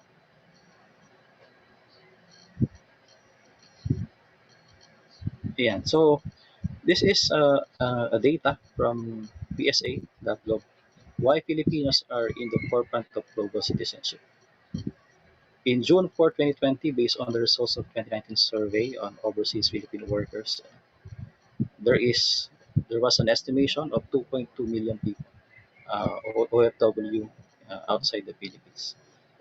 When we are studying globalization back then in Bigan City, our professor said that it seems that every place in the world, there are Filipinos thriving. Kahit mainit yung panahon, meron doon in the Middle East. Kung in Alaska or somewhere in places that is cold, meron Filipino. There are Filipinos thriving in that places, in those places. Why Filipinos are important? You can find Filipinos anywhere in the world. Kung maisip bansa ngayon, maaaring maaari at merong Pilipino naninirahan doon. Next slide po. Why Filipinos are forefront of global citizenship? Number one, the Filipinos have an educational system that thinks global. So that is one thing in our educational system. This has generated student graduates who know the horizon ahead of them. It's not limited to the shores of the archipelago, but the world is their playground. This is also made most Filipinos to be bilingual speakers. Latest achievement ng mga Pilipino natin pwede nating ipagmalaki. The Filipino engineers who participated in NASA in the Mars exploration. So that is one good thing. What else? Filipinos are highly skilled, be it in the aviation industry or hospitality industry. Filipinos are known to have been on the leading edge of the talent pool. So, nabanggit ko na kanina lang yung example natin, the Filipinos who joined uh, NASA and this Mars exploration. What else? Filipinos are very adaptive. Kahit saan tumira yan, kahit mainit ang panahon, kahit mainit ang malamig, Filipinos can basically adapt. You visit Filipinos in Germany, Saudi Arabia, Japan, you will find them assimilating easily into the local culture. Filipinos have never have a mentality of us versus them. What is good with this particular point? Filipinos can easily we don't find conflict between other culture to the other. Madaling madaling sumubay ang Pilipino whatever culture that is wherever they are exposed. Filipinos are hard whether they are in the 50 degrees Celsius project night in the middle of the desert or the freezing temperatures in Siberia. They stick to the job. So one good thing. Another is Filipinos are naturally service oriented. It is truly a trait that Filipinos are proud. We take care of our customers and the guests of our home. So those are the Filipino. Those are some among the many reasons why Filipinos are forefront of global citizenship. Next slide. This is created by Luana Bell in September 2007. My role as a global citizen. Next po. Anyone that is born into this world is a part of a global community. As a global citizen, I believe it is crucial to have an awareness of the world as a global community and recognize the rights and responsibilities citizens have to each other and theirs. It is important to acknowledge social, economical, cultural, technological, environmentally, and political connections, disease, as well as having an awareness of issues that surround and influence the world locally and globally.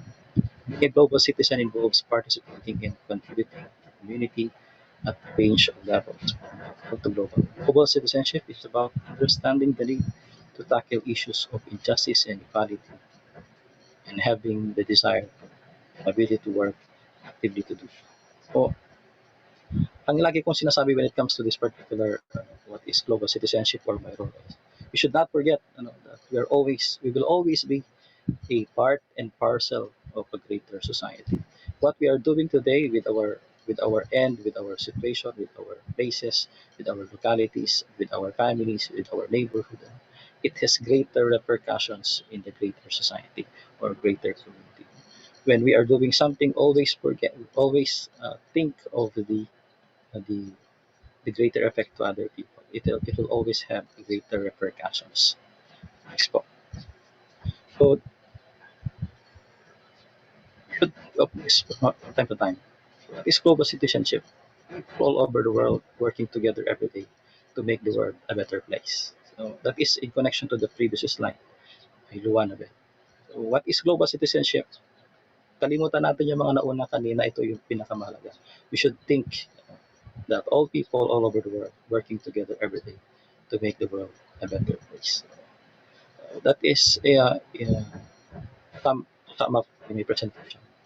Ito po yun. People all over the world working together every day to make the world a better place.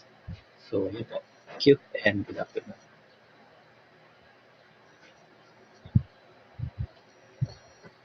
Thank you, Sir Joel. Yeah, being a global citizen actually is a usual topic in our classes, no, since we're teaching in the contemporary world. No, and what I got with your talk is and what we usually also tell, no, is being a global citizen does not end with just being knowledgeable about every nation, no, their culture, their history, their achievements and struggles. No, in different parts of the world, no, it's not enough that we just know them. No, it's also not enough now that we travel around the world or we meet different nationalities and then we're automatically global citizens. Now, to be a global citizen, we have to take that like what you said, moral, economic, and social responsibilities in action.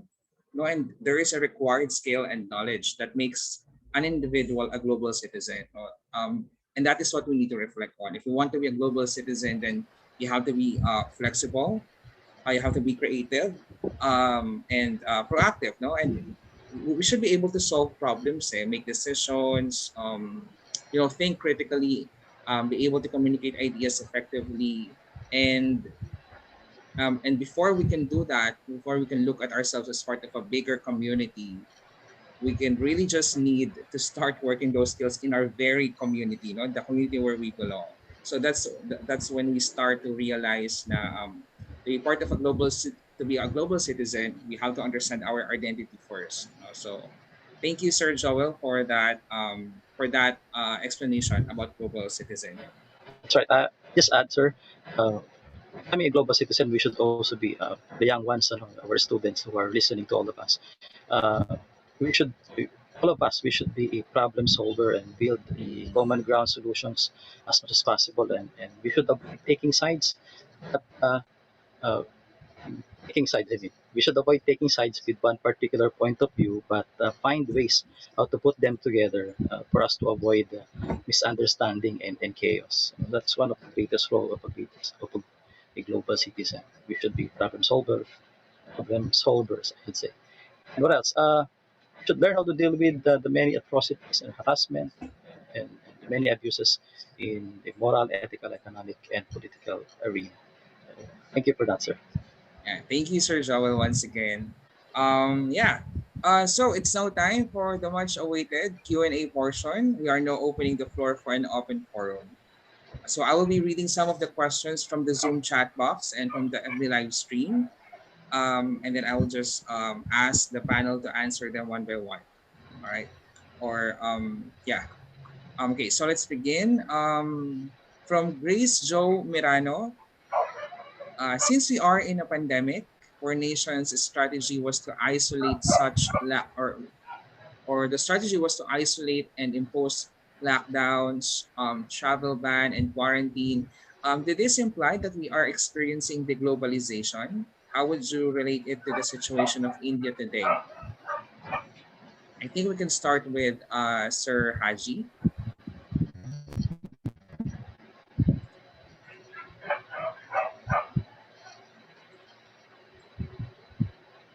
Oh, Hello, sir. hello. I Hi, think sir. this Apo. is yeah, this is I think from this is a very good questions actually. Um but again Please accept my sincere apologies, because perhaps I cannot provide you justice to these questions. This is a very good question. When I see the Q&A questions, it's very good, very good questions and very important questions. Well, to answer the first question, I think because you mentioned or use the term deglobalization from Walden Bello, and I think if you mean by that, um, perhaps yes. Uh, I think yeah, I think the current pandemic actually unmasks these gaps and the problem of the concept of global eventually, um where following the concept of deglobalization, I think it also uh urge us to explore or rethink the whole system, the global system.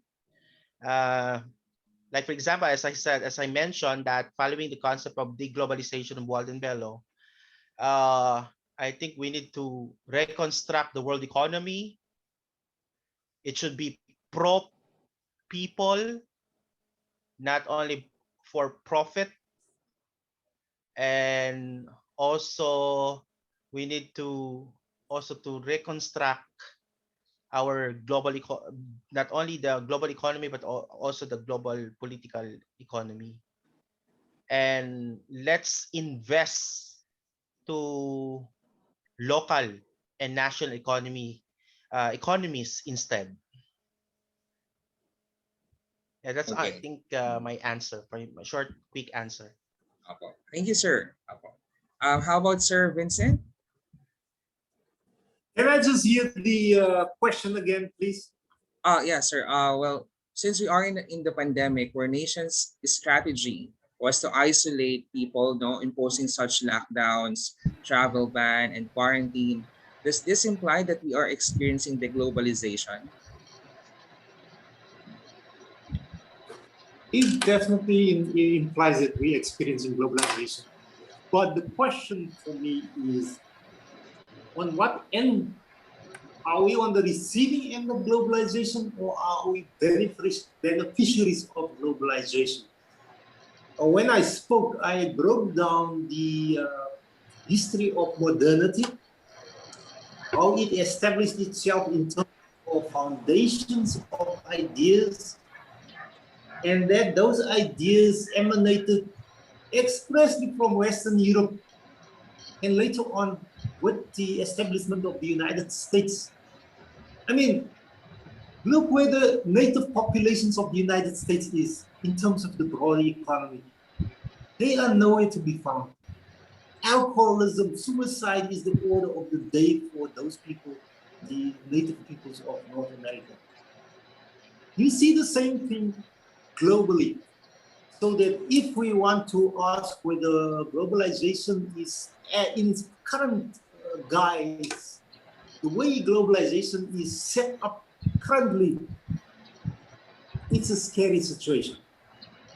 It's a scary situation. COVID-19 is not something which came out of the blue. Since 2005, the World Health Organization, in its own documents online, you can go and check it, has stated that they planned this pandemic. Who's dying? The global poor is suffering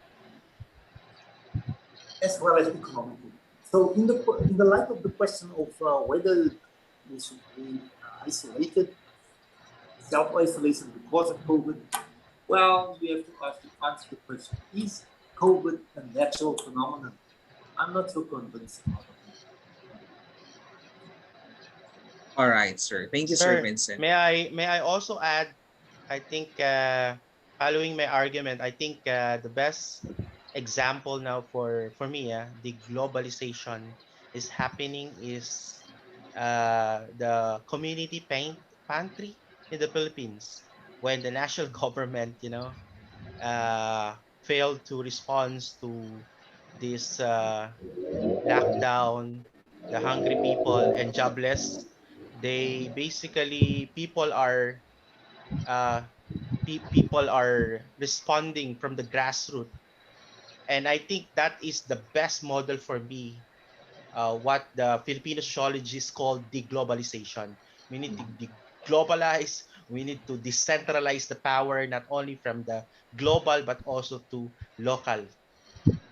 Yes, So sir. let's invest in the grassroots, local farmers in the Philippines, local business sectors in the Philippines, invest in public health, uh, to hire scientists, doctors who can deal with the COVID-19. Yes, Yeah. sir. Well, that's actually a justifiable, sir, and a valid answer. Since globalization usually, the interconnectedness of nations actually makes up the globalization as a concept, no. But then, with this kind of situations, no, going back to the grassroots, actually, amusingly, has become the norm and become the solution. So, yeah, the globalization actually is happening Mr. at the very slightest. Yes, sir. Sir Jameson, I think I also agree with Sir Vincent, no. But Yeah. however, we had this concept of global entanglement or globally Mm, entangled. We are globally entangled, as some German scholars and some non-Western scholars called it, meaning we cannot absolutely, ideally separate us from the global activities. uh, the fact that we are now facing a global pandemic, we need to act locally, but we should think globally. We should address not only the local issue. Remember that local issue is always related or even affect vice versa, the global and the local. yeah. So we don't want to be like North Korea, you know, the doctrine of isolation. But we need to be more. We need to democratize the globalization. For me, I prefer the middle way. The middle way. Yes, sir. I would like to comment. I would like to comment, Yes, sir, Vincent. if I may. I agree with what Hadje has just shared. I would like to mention also that when one asks for the local societies or communities to have an input into decisions that is of a global impact, I'm not requesting that we step away from the international arena and isolate ourselves like North Korea, if North Korea is isolating itself. Because the question always exists, is North Korea isolating itself or is it isolated by force in terms of abstract policy directives, which isolate it? And there's no choice but to be isolated. So what I'm arguing for, like Dr. Hadje, be inclusive, include those other cultures in the decision-making process. And the decision-making process needs to be closer to where the people are. In other words, those high structures, it does not work for the world. It doesn't even work for itself. That's why modernity is in crisis now. We're living in a global economic crisis. Because the decision-making process is removed from the people. We need to bring the forums for decision-making closer to the people. That's Yeah. my response to that. Okay, thank you, sir. Sige, Sir Joel? Yun po. I will also agree with Sir Hadj, with this particular situation in our places, which is a global pandemic. I think this is the perfect time for the local civil societies, to move in order for us to address local issues in a global scale. So, I think we should push international and local civil societies related to one another for us to address particular issues in our places. Basically, it has greater effect and repercussion to wider community when when a particular action is taken in this place and it is effective, basically it will be followed by other places. Let's say, for example, the community pantry, which is now imitated uh, from the Philippines originally, ano, ngayon ginagaya na, I think it's Indonesia.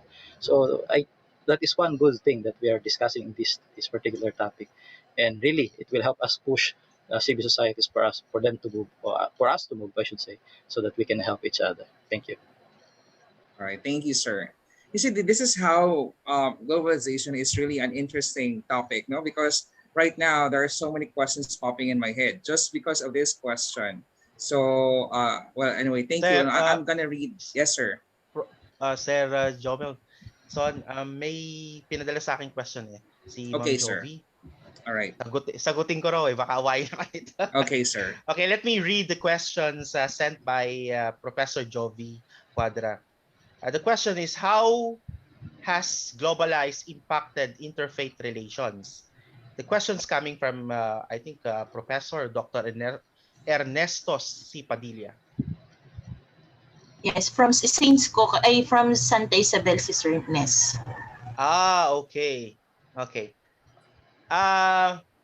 Okay. Let me draw your attention, Prof. Ernesto. By the way, thank you very much for these wonderful, very interesting, very important questions. Let me draw you to the article written by Daniel Golubowski.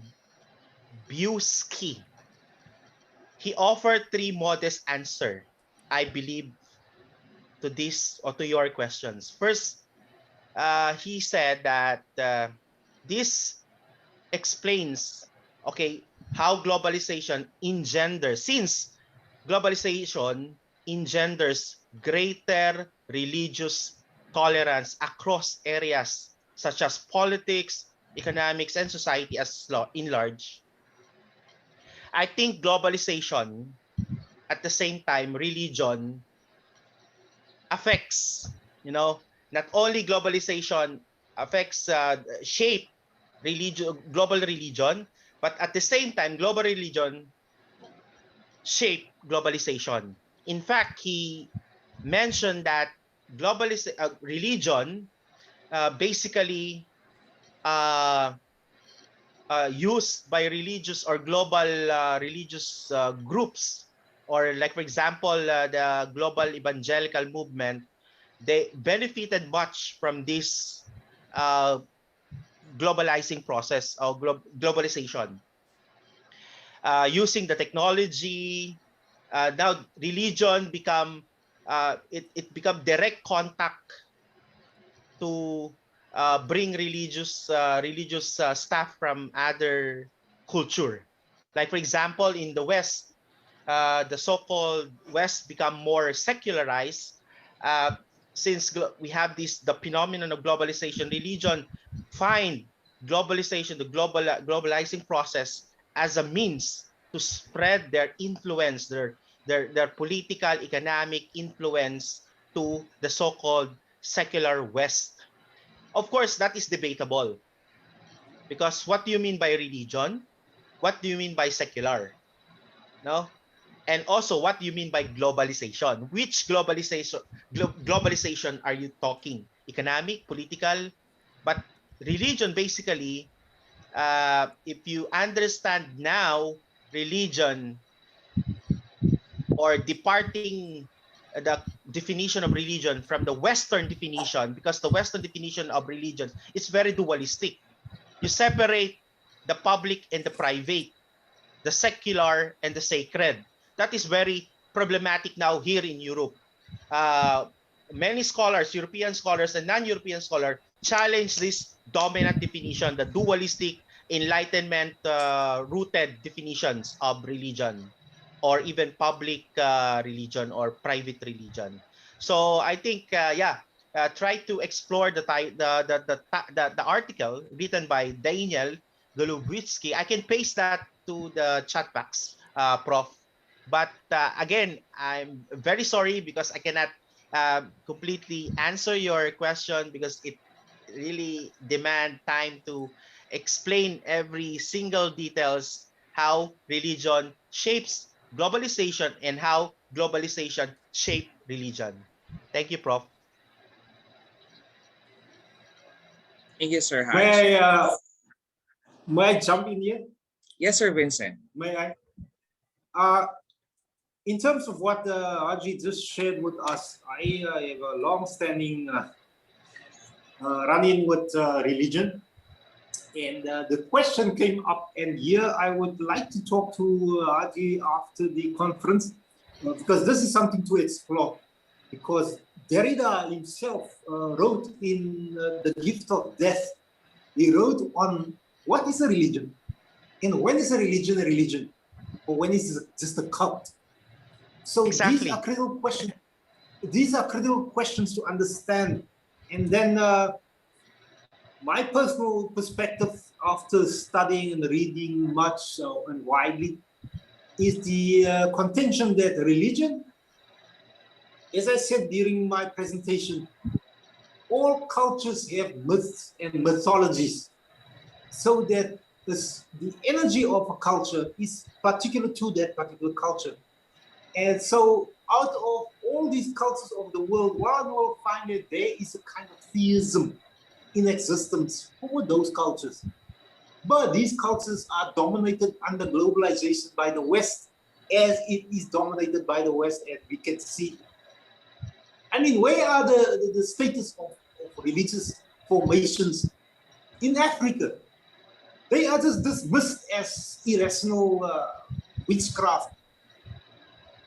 That is a station we need to visit and overcome, so that we can be inclusive rather than being dismissive, where we see in the world today, even the legal system is Christianized.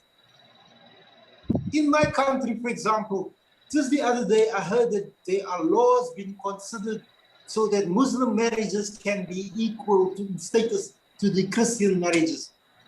We're living in 2021, and we're still having these kind of problems, stemming from religious differences, where Christianity is ruling the roost in the world with globalization. So there's a lot of work to be done. Hadje, I'd like to talk to you after the conference about these things. Thank you, Vincent. May I add, very short? Okay, now we have this global religious history. The scholars, most of the German scholars from Germany and also in the Netherlands, they are contesting now, this Western Enlightenment, very biased, dualistic worldview, view of religion. Now, exactly. That's, I agree, because even if you bring this debate to non-Western scholars, most of the Western, our fellow Western friends, from academe and non-academe, they scattered when a Filipino define, or even African define, what is religion, because it's not basically that fit from the Western categories how we define, or perhaps describe or live our religion.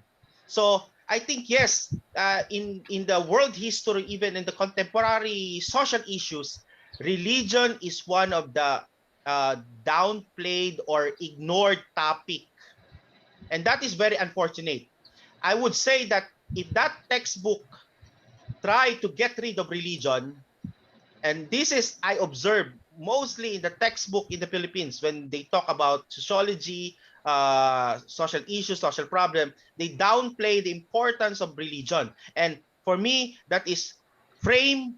I blame the Western Enlightenment, how they brought this dominant framework that downplay and view religion as irrational, mystical, occultism. So, I mean, yeah, we need to challenge even the Philippines, Vincent. We need really a depth study how these universities and even scholars define the world religion and non-religion.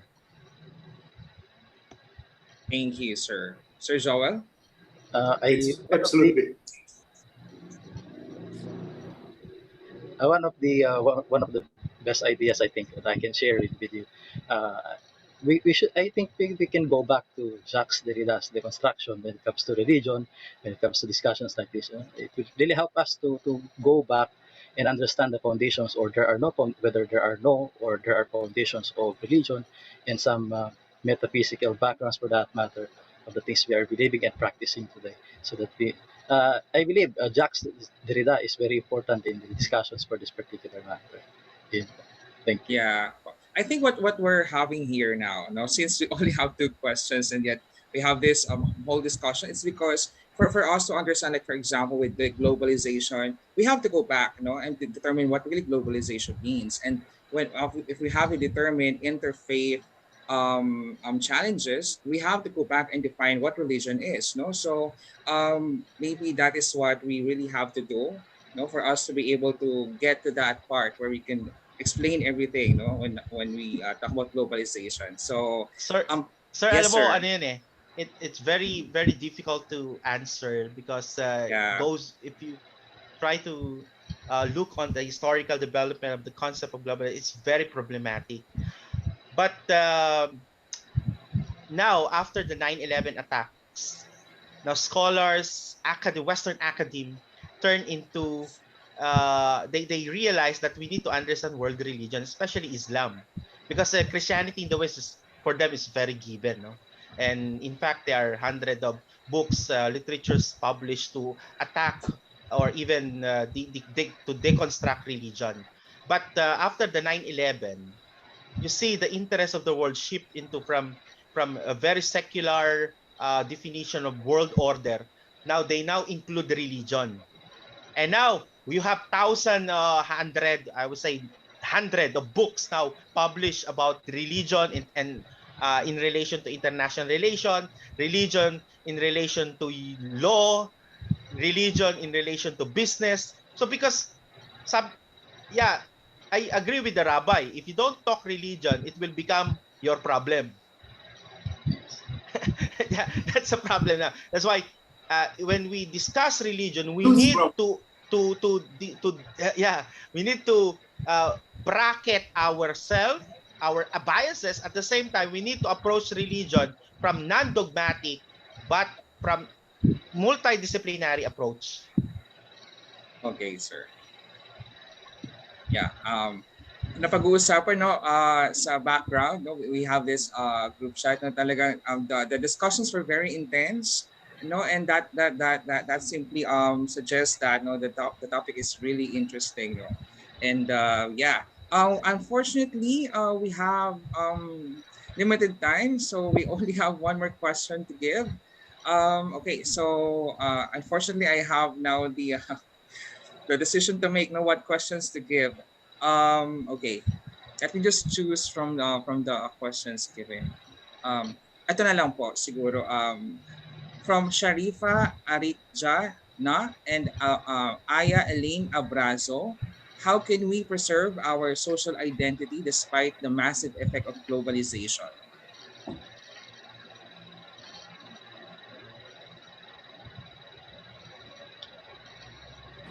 Sige po, shall we start with Sir Hadje as again? Yeah, thank you. I think that's a very difficult questions, but because here we are various views on the discourse of identity or identity issue. There are various views on identity issues or yeah, discourse. I think one is they said that why people are talking about identity since we are in the globalized world, you know, yeah, it entails very problematic notion because identity from the liberal point of view, identity become a tool to marginalize, like for example, non-German. It cement more the strong sense of ethnicity, uh, what else? This national, the concept of nationalism, because identity entails also, collective identity. So for some scholars like Slavoj Žižek and other scholars are very critical to the concept of identity, especially to the discourse of the liberal discourse of identity issue. But yes, I think we need to claim our identity, but this begs the question, as Filipino, for example, what is our identity? As I said, as I mentioned a while ago, we are now in the global entanglement. For example, the language we are using, like Tagalog, for example, the Imperial Tagalog. The Imperial Tagalog is many of our Tagalog words are taken from Arab words, Sanskrit words, Malay words, Chinese words, etc., etc. So to approach the issue of identity from the essentialist point of view, for me, that is very problematic.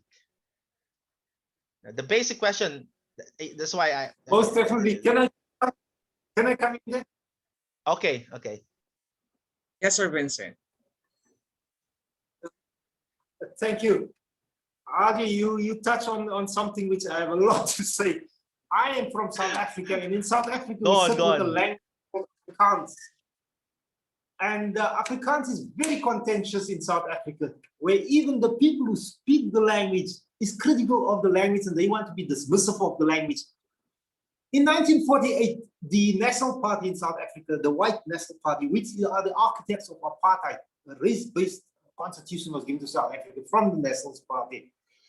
They came in on the ticket of they are indigenous to Africa, white people. And they use language. They hijacked the language. Now, this language was the language of the slaves, where the slaves were not considered human even in the days of slavery. And this language was developed because the slave in the field and the slave in the house had to communicate with their masters. And in that communication, the masters speak Dutch. These people who slaves came from Java, from Malaysia, from Philippines, even as far as Japan. These slaves came to the Cape, South Africa. And if you go there today, you walk the streets and there would be people who look just like Hadje look. And you would think, wow, I'm in the East. These are the remnants of those cultures who were brought to South Africa as slaves. So that when they interacted with the masters, they had to try and speak Dutch. They couldn't. So they fashioned out of their own languages and the other cultures that were part of the maelstrom there in the Western, in Cape Town. They fashioned a language with which they communicated with the masters and with themselves. And that mix of languages became Afrikaans. By 1948, when the whites saw the wars of freedom struggles going on, and one by one, the countries, the colonizers of these African countries left and went back to Europe. In South Africa, they dug their heels in and created apartheid so that they hijacked the language. So such is the nature of identity. It is a very contested terrain. And there is that subjection of other subjects, where the dominant ones who get their help from fortress Europe acts as a fortress from which it jumps, and these white communities come into the colonized countries and they make use, covertly make use of the resources from Europe and North America to exert themselves. These regime change situations we see in the world today, from Hong Kong to Venezuela to Bolivia to South Africa, fermented by ideas and funding from the West. Think along identity, think along these itineraries of dynamics, power dynamics in the world. When you talk about globalization, it's not such an innocent project. So identity, yes. First and foremost, remember when I said that myths play a big role. And in each and every culture, you find mythologies. And those mythologies need to be respected and recorded in our universities. But we just want to be Western and Christian and Totally agree. Totally agree. Totally agree with you. Right. You know, exactly, you know what, when I travel here in Europe, I study here, and now I'm almost 5 years now. In my first 2 years here in Europe, actually in the Philippines, I ignore the importance of identity. But eventually, when I stay here in Europe, the system, the culture push me to acknowledge my identity. See? So I think, you know, not to mention racism and white supremacy, yeah. But I mean, they put me in a category that I'm not a naturally born Belgian. You're foreign, you're immigrant. So Ask you that's when you're point, going home. I'm become aware that I'm not a Belgian. I'm a Filipino. So because I agree, totally agree with you that when we discuss identity is very problematic because there's a dominant class or dominant group that define who's this and who is not, part of this community. So yeah, that's it. Okay. Especially Filipino, when Absolutely. you ask Filipino here in abroad, they will say I'm Bicolano, I'm from South, I'm from North. So where is Filipino there? When this Filipino, they gathered as an Ilocano, they from South, and the other Filipino, they gathered together as from the North. So the concept of Filipino become blurred, Mm-mm. become deconstructed in not in the desirable way. Yes, sir. Mm-mm. It- Okay, Sir Joel, Charlotte. you want to add something? Our professor have said in when I was in college, my professor have said this. Who also studied in Belgium, in the known university where they're taking philosophy. Alam na alam niyo yan, Sir Hadje. One of the professor have said, go back to the Philippines and live as he is a priest. Live as a good priest. Live as a good Filipino. Don't forget your origin. Don't forget what you are and who you are. That is very important. I think that is one of the most important thing that we have to understand also with our discussion today. That we should be proud of who we are when it comes to identity. Yun po. That's the only thing that I can share. Yes, It Yeah, yes, is I and really, agree. it's really Agree. important. It's really important. yes, sir. Thank you. And as we go deep, in discovering globalization, or as we discover the world, the more important we have to understand our self identity so that we could not get lost. No, because if we get lost on how to identify ourselves, what is the worth now of trying to search, for another culture if if you don't know your own culture or your own identity. So Last Johnson, yes, sir. just a little comment. That's why I always say this to our students in the Philippines. Know your country, know your history, love your identity if you have identity and not a K-pop, identity. Because eventually if you travel abroad, the system, the culture will push you even to the limit of the wall that they will ask you who are you.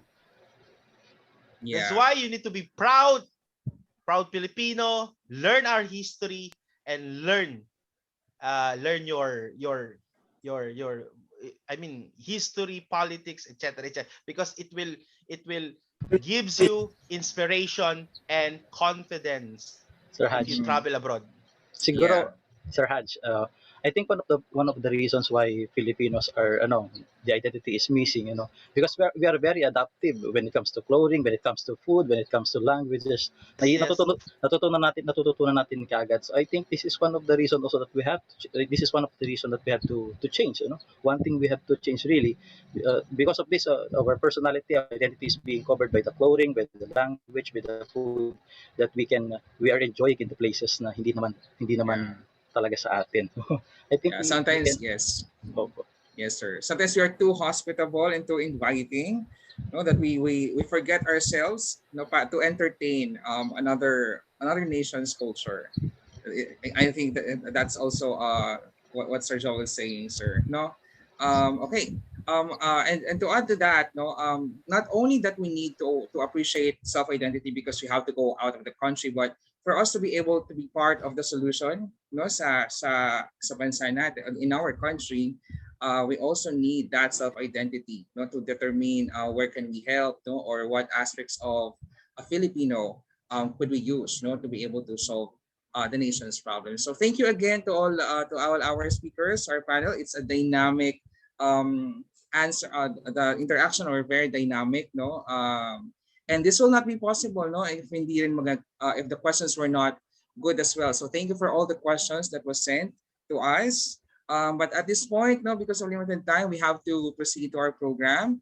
Um, Let us now proceed with the yeah, to our panel of speakers. We are grateful for having the time with us, no, and sharing valuable insights to all of our viewers. Because of this, please allow us to honor you with this certificate of appreciation. Let me just read the citations. Okay. So I'll be just reading the Lyceum of the Philippines University. This certificate of appreciation is hereby given to to the following people in grateful acknowledgement of their distinguished and invaluable service rendered as an international speaker during the conduct of the event entitled Interaction in an Age of Intense Globalization on Migration and Sustainability, organized by the Department of Social Science and Legal Management, College of Arts and Sciences of the Lyceum of the Philippines University, Manila, held on May 15, 2021 from 1 p.m. to 3:30 p.m. Given this 15th day of May 2021 via Zoom, signed by Dr. Joseph C. Francisco, Dean, College of Arts and Sciences, Dr. Abigail F. Carlos, Program Head, Department of Social Sciences and Legal Management, and Ms. Jennifer D. Tukbi, OIC Academic Affairs. Congratulations, Mr. Hadje Sadje, Mr. Vincent Booys, and Mr. Joel Quinones. Thank you. Virtual clap po for all of them. Okay. So at this point, we will now have the summary of today's learning. Let us have Mr. Joseph Donghel, Faculty of Department of Social Sciences and Legal Management. Sir Joseph. Okay. Good afternoon, everyone. It has been indeed a very informative and productive 3 hours for us.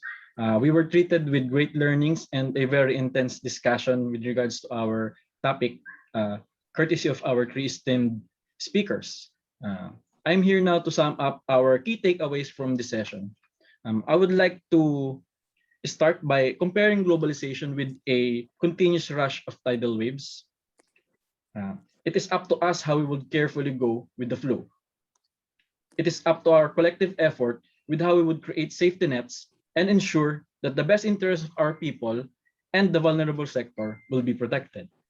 So second, globalization opened a lot of opportunities for everyone and created new breakthroughs with our global economy, politics, technology, and it has really changed and influenced our culture and society.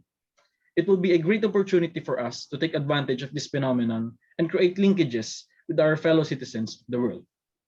Third, as a present global citizen, we are facing a stream of up and downs that we must dive and endure. It is therefore imperative for us to enrich our knowledge, our skills, and be a more sensitive and empathetic person. So therefore, this would lead us towards to a fully prepared global citizen. At this point, I would like to share a motto that I have learned as a student in community development. My professor usually says, let us start from what we are, from where we are, and let us build on what we have. Maybe this is one of the things that we need to think about in this age of globalization. So with that, I'm indeed hopeful that we will take over the learnings of this afternoon and explore more about globalization and the effects of this globalization in our lives. And I would really like to end this speech by congratulating our esteemed speakers and the whole social science department for a job well done. And I'm really looking forward for another session or maybe a part 2 for this session. And with this, I would like to thank everyone. And I hope that you will take care of each other and take care of yourselves. Thank you. Thank you, Sir Joseph. We definitely need a part 2, sir. No, if to our participants, if you want to further your knowledge, no, and insights about the world today, we will be having more mini talks in the coming weeks, no, and we will be glad to have all of you every time. No, like for example, if approved, we were gonna have a mini talk about Rizal this June, since this is the birth month of our national hero, and then we're gonna have a mini talk about um, constitution and many more, no, varied topics po. To our senior high school viewers, if you are interested in taking up law or considering preparing yourself in getting into business and government positions, no, the College of Arts and Sciences here at Lyceum of the Philippines University offers you the Bachelor of Arts in Legal Management. The course is a preparatory to law course and foundation to young people who wants to elevate their skills as they get into business and government. We develop and prepare young people to become dynamic lawyers and good executives in either government or business enterprises. Should you wish to consider taking up Bachelor of Arts in Legal Management, make sure to take your college life here at Lyceum of the Philippines University and take the lead. All right, so before we end, a quick reminder again for all our viewers and participants, there will be a post-evaluation after this program via an online form. Accomplishing the online evaluation is a requirement to get your international certificate for today's juncture. Kindly remember that this link will only be accessible and available today. Once done with the post-evaluation, kindly expect your e-certificates within a week. All right, once again, thank you for joining us today. Continue to follow our Facebook pages for upcoming mini talks, and we hope to see you soon here in Lyceum of the Philippines University. And take the lead. Ladies and gentlemen, LPU hymn.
Okay, thank you. Thank you for joining us, speakers.